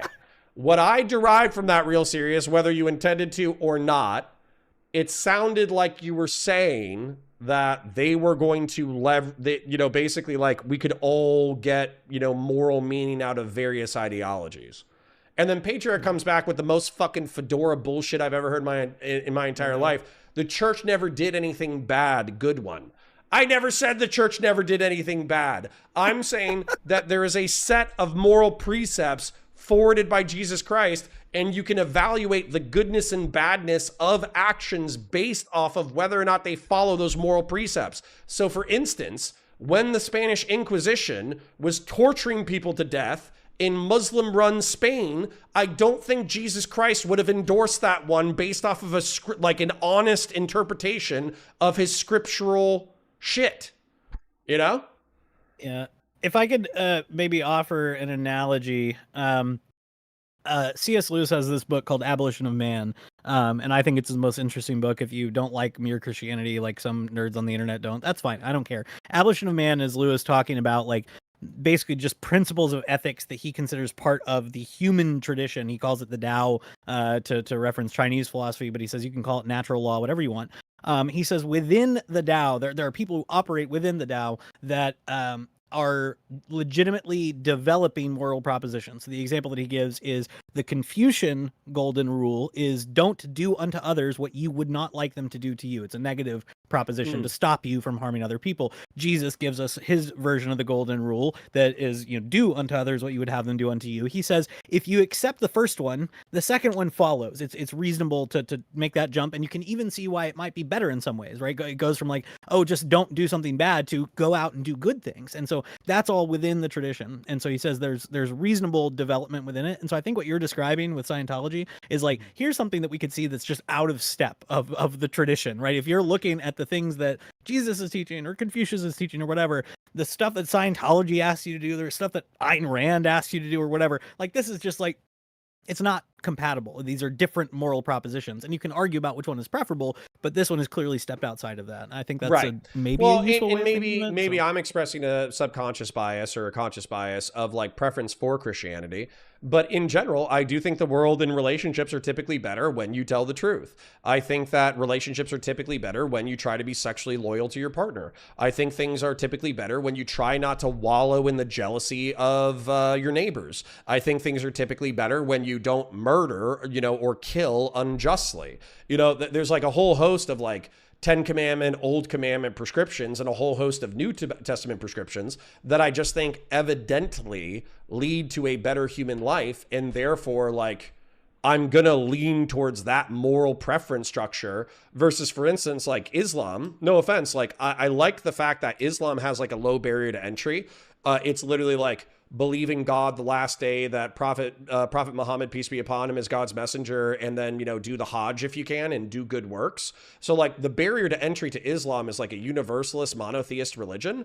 But then because the second half of the Prophet Muhammad's life was engaged in warfare, he actually has specific prescriptions of like, hey, if they fight you and they're disbelievers, then fucking kill them and enslave their women and shit. And like, that is not consistent with me with some like divine revelation from God. That's more consistent with like the material necessity of being a warlord in the Arabian Peninsula in fucking 500 AD. You know what I'm saying? Yeah. So like, I would never take the second half of the Quran and use that as like a universalist prescriptive moral set, because I think you get really bad behavior justified through it. And then, by the way, this is my criticism of like Islamism and jihadism, is that like people, especially anti-theists who have never read these books before, like to pretend that it's this like massive scriptural jump between jihadism and the Quran itself, and it's just not. Like, read the second half of the Quran. The jump to jihadism is not as wide as you want it to be. Yeah. So fun trivia fact is that if you go read Dante's Inferno, Dante places Muhammad in the circle of the schismatics, the people who have split people off from the church. They treat, and medieval Christianity treats Islam as a kind of Christian heresy, just like it's like you said. Which is funny because Jews and Muslims consider Christianity an Abrahamic heresy. Yes, dude, exactly. I love that. When I found out, like, it was really from like Star Wars, you know, where Anakin is like, from my perspective, the Sith, or, you know, the Jedi are evil. Like, that's what happened to me when I realized that, like, because I was raised in a Christian and Eurocentric worldview, right? So I never considered that I was the heretic, but I thought it was so funny to like consider yourself like a post-Christian Jew, like 300 years after Christ, and then see the Christians taking your faith and running with it in a completely different direction. And you're like, goddamn heretics. Yeah. So also I'll recommend to your audience again to be a really annoying another book, short book. It's worth reading by Bernard Lewis, who's a historian and scholar of the Middle East and Islam, called "What Went Wrong: The Clash Between Islam and Modernity in the Middle East." And I think it's what you're describing. But he basically says, like, you know, we had a period where the Islamic scholars were the ones maintaining our learning. Sorry, they copied Aristotle. They copied Bernard Lewis? Yeah. Yes, I did read that actually. And so he says, like, what you know, there was a period where their emphasis on, you know, devotion and piety and scholarship really catapulted them to the foremost in the world. They were competing with the Christian West for empire and dominion and everything else, and then they fell off. Where did that happen and why? And his answers are, you know, education, how they treated women, and some other things. But it's an interesting book for sure. No, it's a phenomenal book because they talk about the Ottoman court viewing like Western military technology in the late medieval era, like right before the Renaissance, and effectively half the court being like, we must adopt the military technology of the Western world or we're going to be eclipsed. And then there was half of the Ottoman court that was like, no, we can't adopt the technology and tactics of these fucking barbarians that we've been annihilating for decades and centuries. If we adopt their barbarian technology and tactics, then we're admitting that they're superior to us. And that's obviously not true because God ordained that we are superior to them. And then weirdly enough, in the fall of the Chinese Empire, during the reign of Empress Dowager Cixi from like 1890 to 1912, exact same thing happened. There were modernists who were saying like, we have to modernize our culture and technology or else we're going to get destroyed by colonial powers and Asian competitors. And then there were members of the court who said, absolutely not. China has been a cultural, technological, and commodity leader for centuries or millennia. We're just in a downturn right now, but it'll all come out in the wash if we stick true to our traditions. And that was like a violent debate in the court of the Empress that actually resulted in several political purges and probably tens of thousands of dead people. So history doesn't repeat, but it rhymes. It rhymes. Yes, exactly. Yeah. So yeah, I mean, no, that was all beautiful. And then Patriarch himself says, yeah, Christianity and Islam are just weird Jewish fan fiction. And like, but that's how Americans feel about Mormons, right? Yes. Because Yeah. it's so like laughable that an American prophet would say that Eden was in like Jackson, Mississippi or Missouri or whatever, and that the promised land was actually Utah. Like, and you know, when you die, you inherit a planet with all your fucking 10 wives where you live in perpetuity and shit. Like, it's so obviously, in my opinion, as a secular person, it's so obviously like a religious fan fiction. And yet you talk to Mormons and they believe it with the same devotion as any other religious group. And it's fucking, it's weird. Yeah, I mean, it's a fair point, I think. I mean, obviously Christian apologists want to come along and say like, no, the evidence here is, tilts in this direction. And that's, it's fine arguments to have. I don't know. There are very few people for whom arguments and apologetics have ever actually been convincing. So that's something to consider, but well, I don't fuck with anything else you wanted to yell at me about, because I don't fuck with people's faith because I just articulate my worldview, but it's because like ultimately, especially within the Christian paradigm, your choice of what you believe and how you interact with this material plane actually has some bearing on, whether or not you experience an afterlife. So for me, like, I treat the world as if like I'm mortal, I'm going to die one day. I think there's a 99% chance that I go into mindless oblivion. I do, just off of like a intuitive sense of what I think is true about the world. But I still try to behave as though every single action that I take on this material plane of existence, I must justify to the creator of the universe. And so that's how I kind of like maintain my morality, is like, if I was answerable to God, would I be partaking in this action? And if the answer is no, then I don't do it. Yeah, seems reasonable. Yeah, seems fair. Well, I'm trying to remain moral while not necessarily having the religious foundation that I did as a child. And that's tough.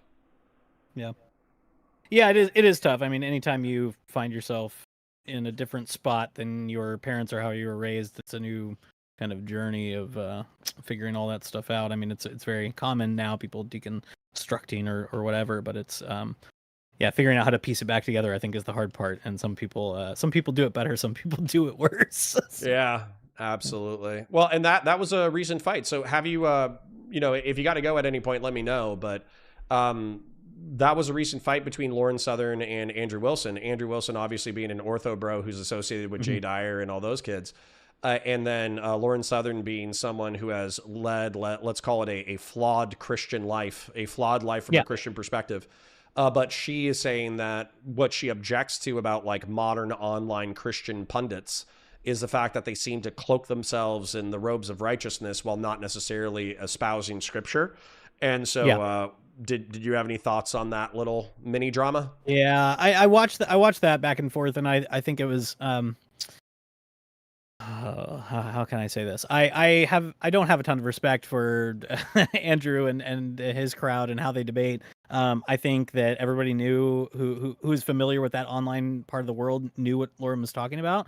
And so an example that she didn't give, but I think would be a really easy one, is Joel Webbin, who's somebody who while he was a pastor was sleeping with one of his congregants. She should have remembered Joel Webbin during the debate. Yeah, that would have been the perfect example. This man, I was thinking of Nick Fuentes, but Joel Webbin is beautiful, and Joel Webbin was in her video too. Yeah, so like he's somebody who I mean, if ever there was such a thing as performing masculinity, he's doing it. If ever there was a closeted, never mind, I won't say that. But one thing we do know is that while he was a pastor, he was sleeping with a congregant and lied about it for years to the other pastors or elders at his church, and then kind of got punted around, and now he's like, it's just insane. The dude's insane. Hold on, that's Joel Webbin? Yeah.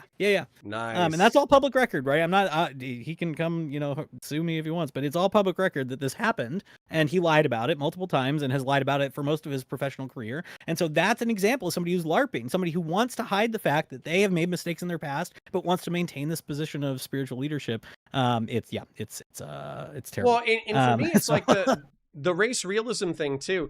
The only thing that I can see for race realism, because Christianity is a universalist religion, like Christianity and belief in Christ is for all people on the planet.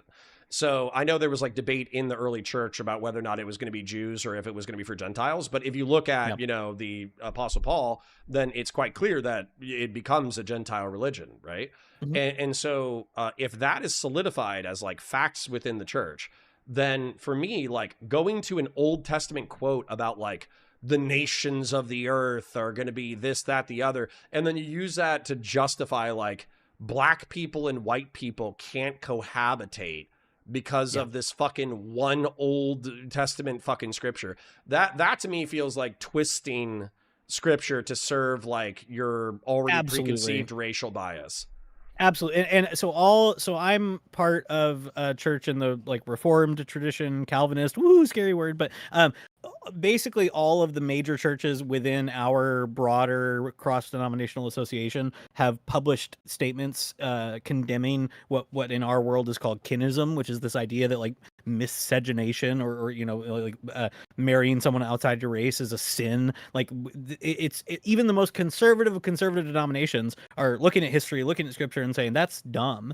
And these guys on the internet want to maintain that it's this like normal thing to believe that like, oh, I just can't cohabitate, can't live next to. Like I've had people who are self-professed Christian nationalists tell me to my face, or on the internet, that I would rather live next to a European pagan, like literal Odin worshiper, than a Christian from India. Like I can't live next to that is fucking absurd. that is so anti-scriptural. Like it twists my fucking brain, and that's where like at least for Lauren's argumentation, I understand it's popular to take a dump on her from the right wing or whatever, but that's where I feel like her argumentation is so accurate, that there are people who are getting tattoos of the Jerusalem cross. They're posting clips from Kingdom of Heaven. They're talking about, retaking fucking Constantinople and Jerusalem from the Muslims and all that kind of stuff. And posting Nazi hype reels from dude, it has nothing. Well, it doesn't have nothing to do with Christianity. Obviously they're using Christian iconography, but as far as like actually like, I don't know, reading scripture and reading Jesus in the New Testament, or reading the Psalms, or reading the moral wisdom trapped within the Old Testament. None of these motherfuckers have actually consistently cracked open a Bible and read scripture, because if they did, then they're like, if you believe the Bible is the word of God, then LARPing as a Christian while doing evil in the name of Christ is arguably one of the worst fucking things you could do. So you clearly don't believe it. I think I'll say this. My fundamental critique of the Christian nationalists who I'll restrain myself. Many of whom end up becoming like ethno-nationalists functionally, is that Christianity is a universalistic religion. It is. That's the tension sort of at the heart of it, is like you were describing earlier. There's this fight in the early church about it, how Jewish is this basically, and the ultimate conclusion is this is for all peoples of all nations. You see this at Pentecost, right? When Peter is about to preach a sermon at Pentecost and the Holy Spirit falls on all these new Christians, it's not just Jews and it's not just Gentiles. It says in Acts that there are God-fearers from all nations there. And so that's why when the apostles start speaking in tongues, it's so crazy. They're speaking all these languages from all over the world. And the idea then in the Christian story in the New Testament is that those people then go out and carry that gospel to all their respective nations and countries all over the world. And so like it is just a universalistic religion in a way that does not fit with the ethno-nationalism that these people sign on for. And I can't make sense of it. I can't square the circle there. So no, it is like, I would say, as somebody who was brought up in the church for 18 years, it's almost shocking. Like it's, and I understand that like in the 19th century in America, there were like Baptist preachers who used the single scriptural verse referring to separate nations as justification for racial segregation. But the only reason why that could be such a powerful cultural force was ignorance of scripture, not adherence to scripture. Like if the congregants were actually like, hold up, wait a minute, like we actually read the Pentecostal scripture and basically this says the opposite of what the fuck you just said, then that like race realism that was normal in the 19th century America would have been challenged and destroyed more than being ingrained into culture. So, well, I mean, one of the reasons why we have these historic artifacts of like, there is this thing called the Slave Bible that was published in the South, the antebellum South, that removed a lot of the passages that I'm describing about like the sort of, salvation for all and liberation and freedom for the slave and et cetera. So there was a specific, propaganda Bible published that was fit for slaves to like not, so that they weren't getting all the wrong ideas from the Bible about, hey, isn't that crazy? Could you imagine? Like, I really can't. I cannot imagine reading the Bible and reading the scripture saying that like God's word is for all peoples of the earth, and then censoring the word of God. Right. So I could give it to lesser humans so lesser humans wouldn't rebel against my authority. That is that motherfucker. If there's a hell, that dude's in hell. I'm sure there are people in the chat who would want to debate bro about like Old Testament regulations on slavery and stuff, which I'm happy to do anytime. I take all comers. If you want to come argue with me, it's fine. But like one thing I want to say is that I think the best way to read this is sort of like how Frederick Douglass reads the Constitution. So if you go read the full, not that there's an edited version that everybody read in high school, but there's a full speech of what to the slave is the 4th of July.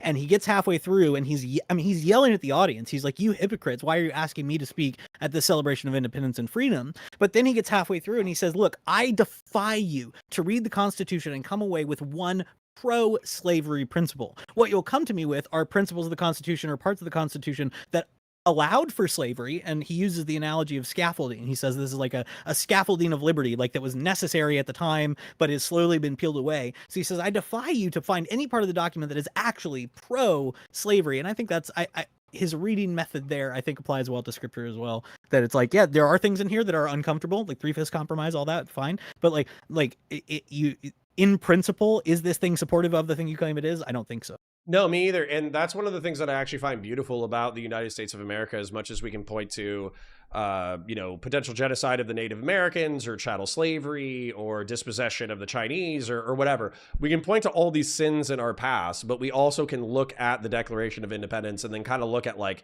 are we fulfilling the spirit of the Declaration of Independence? And it seems like over time we get better at like,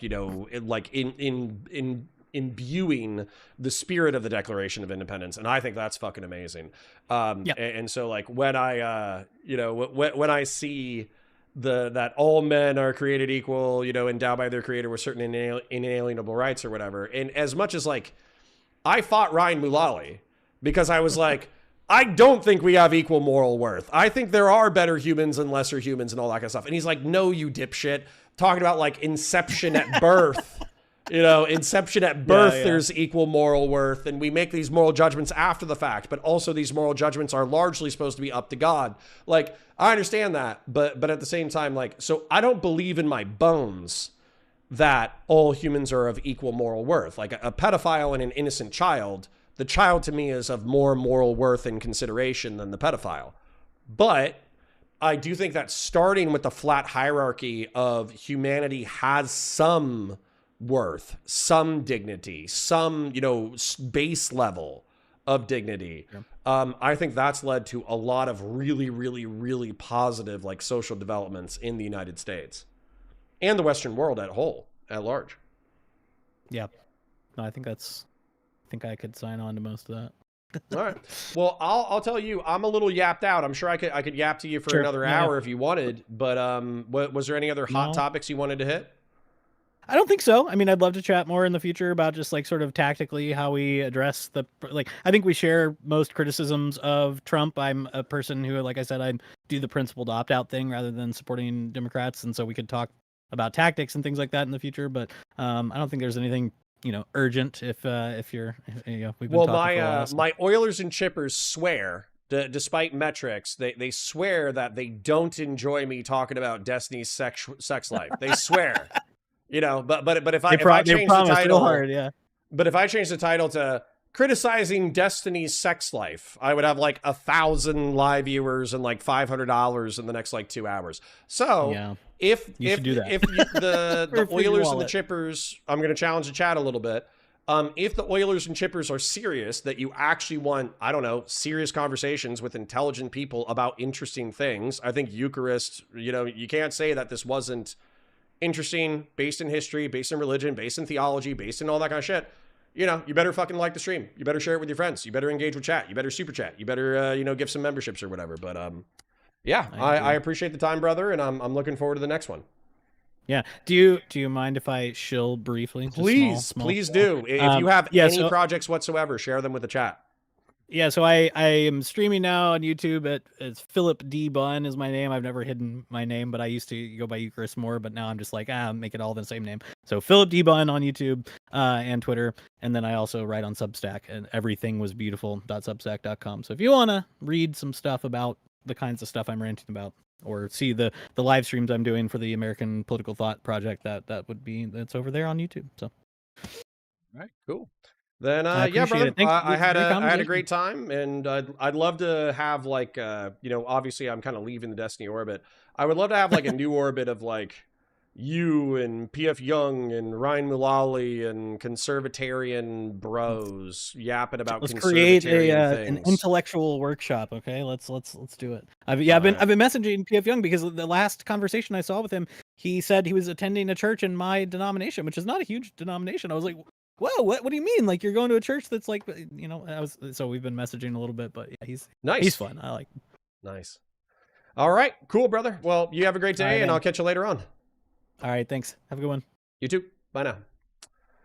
Ladies and gentlemen, Fellrunner says they don't many left when you did. How many of those motherfuckers were DGGers? How many of the people who left who were like, I don't like talking about Destiny's sex life? How many of them were fucking DGG community members? Don't tell me. Don't tell me.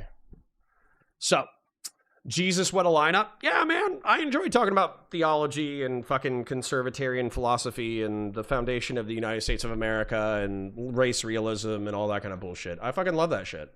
It's fucking fire for me. Shapingro with the renewal for 5 months. Thank you, King. Appreciate you. They don't use Orbit, just means Destiny approved streamers. Yeah, sure. Let me go ahead and thank everybody who donated. I actually have a healthy chunk of pre-recorded content to get into that I need to continue to edit in order to get everything out on time. Like I need to do a Warhammer video and I need to do a sci-fi video in the next like 48 hours. So I need to go work on that shit. So let me just thank everybody who donated real quick. Shapingro, thank you for the renewal. Nameless Henchman for 10 says, Babies conceived without the mother achieving orgasm aren't endowed with a soul, and whatever aspects of the divine they contain are just destroyed and recycled after death like animals. That's an interesting sociopathic theory about reality. I don't agree with that. Real Sears with 100 Argentinian pesos says, I feel like religion is all fan fiction, except some are shaped just well enough that they can work as paperweights, table levelers, or pretty decoration, and that makes people say, hey, this one ain't bad.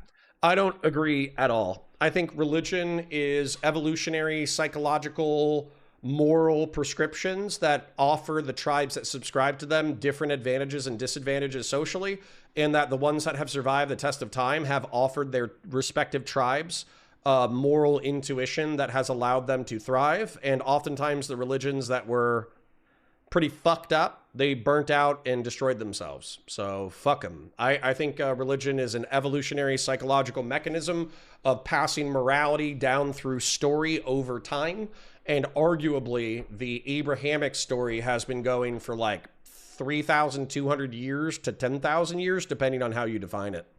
So I think I read all these other ones.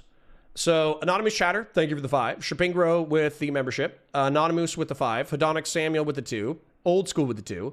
Anonymous with the 5. Anonymous with the 5. Old School with the 2. Doobie Doobie Doobie with the 10s. Grassroots with the 20. Doobie Doobie with the 10s. Who is this? Fellrunner with the 20, Nameless Henchman with the 2, Paleocon with the 10, and Vazraka with the gifted. So ladies and gentlemen, is there anything else? Because I do want to run away, eat some food, and start editing some stuff. Is there anything that I want to...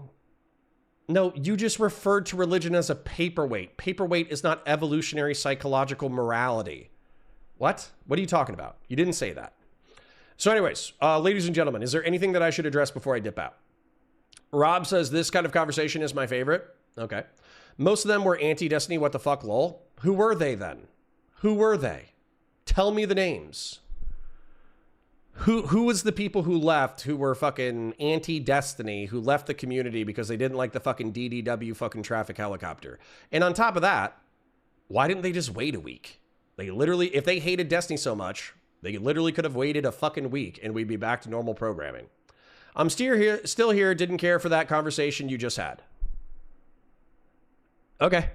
When are the Andor videos coming? Well, after I get the sci-fi out, because I haven't released a sci-fi in a few weeks. Good afternoon, kind sir. True. When I refer to people leaving chat or staying with chat, it's exclusively about core coggers. Okay, who? Name names so I can punish them. I'm going to dox them. I'm going to find their PII and I'm going to publish it to the internet. I think I agree with you. Do you feel like a lot of people act like or pretend like gradual change didn't happen? You're talking to Fitzimo, though, not me. Hey, slow down. I'm eating crayons right now. Okay. That's literally what I said. I hate you, Connor. Happens. Rob says religion may just be the evolution of might makes right. No, it's not. But how do you don't have to threaten people yourself? The impossibly grand God figure doesn't the threatening for you. No. But okay. I think my responses to conversations like that are Connor's favorite roll on the floor laughing. Well, I do get pissed off at them. That's true. Paperweights have use, you doofus. The point is that these things have societal use. Okay, people are very dismissive of paperweights, so no offense, but I do not think that that communicates your meaning. I don't think what you said and what I said is the same thing. If you can't enforce what's right without might, and then you didn't finish it. What? All right, anyways. Fellrunner with the $2.67. More real grounded content, no more drama. I disagree with you, but I appreciate the... I enjoyed the Whick segment. I thought the Whick segment was fucking hilarious. And the Whick segment should technically be construed as drama because it was Liquid Sonic talking shit about Whick TV. But I defended Whick's honor, and I also talked about the general space of Twitch and YouTube politics, and I had fun. So, anyways. All right, ladies and gentlemen, I need to go. I don't want to. I need to. I need to go force myself to work. I need to go fucking force myself to edit. I need to go force myself to eat. So I do parasocially love you guys. I hope you had a beautiful day. I hope you have a beautiful day the rest of the day. I'll see you at 9:30 a.m. tomorrow. Blah, blah, blah, blah, blah, blah, blah, Scooby-Doo. Bye for now.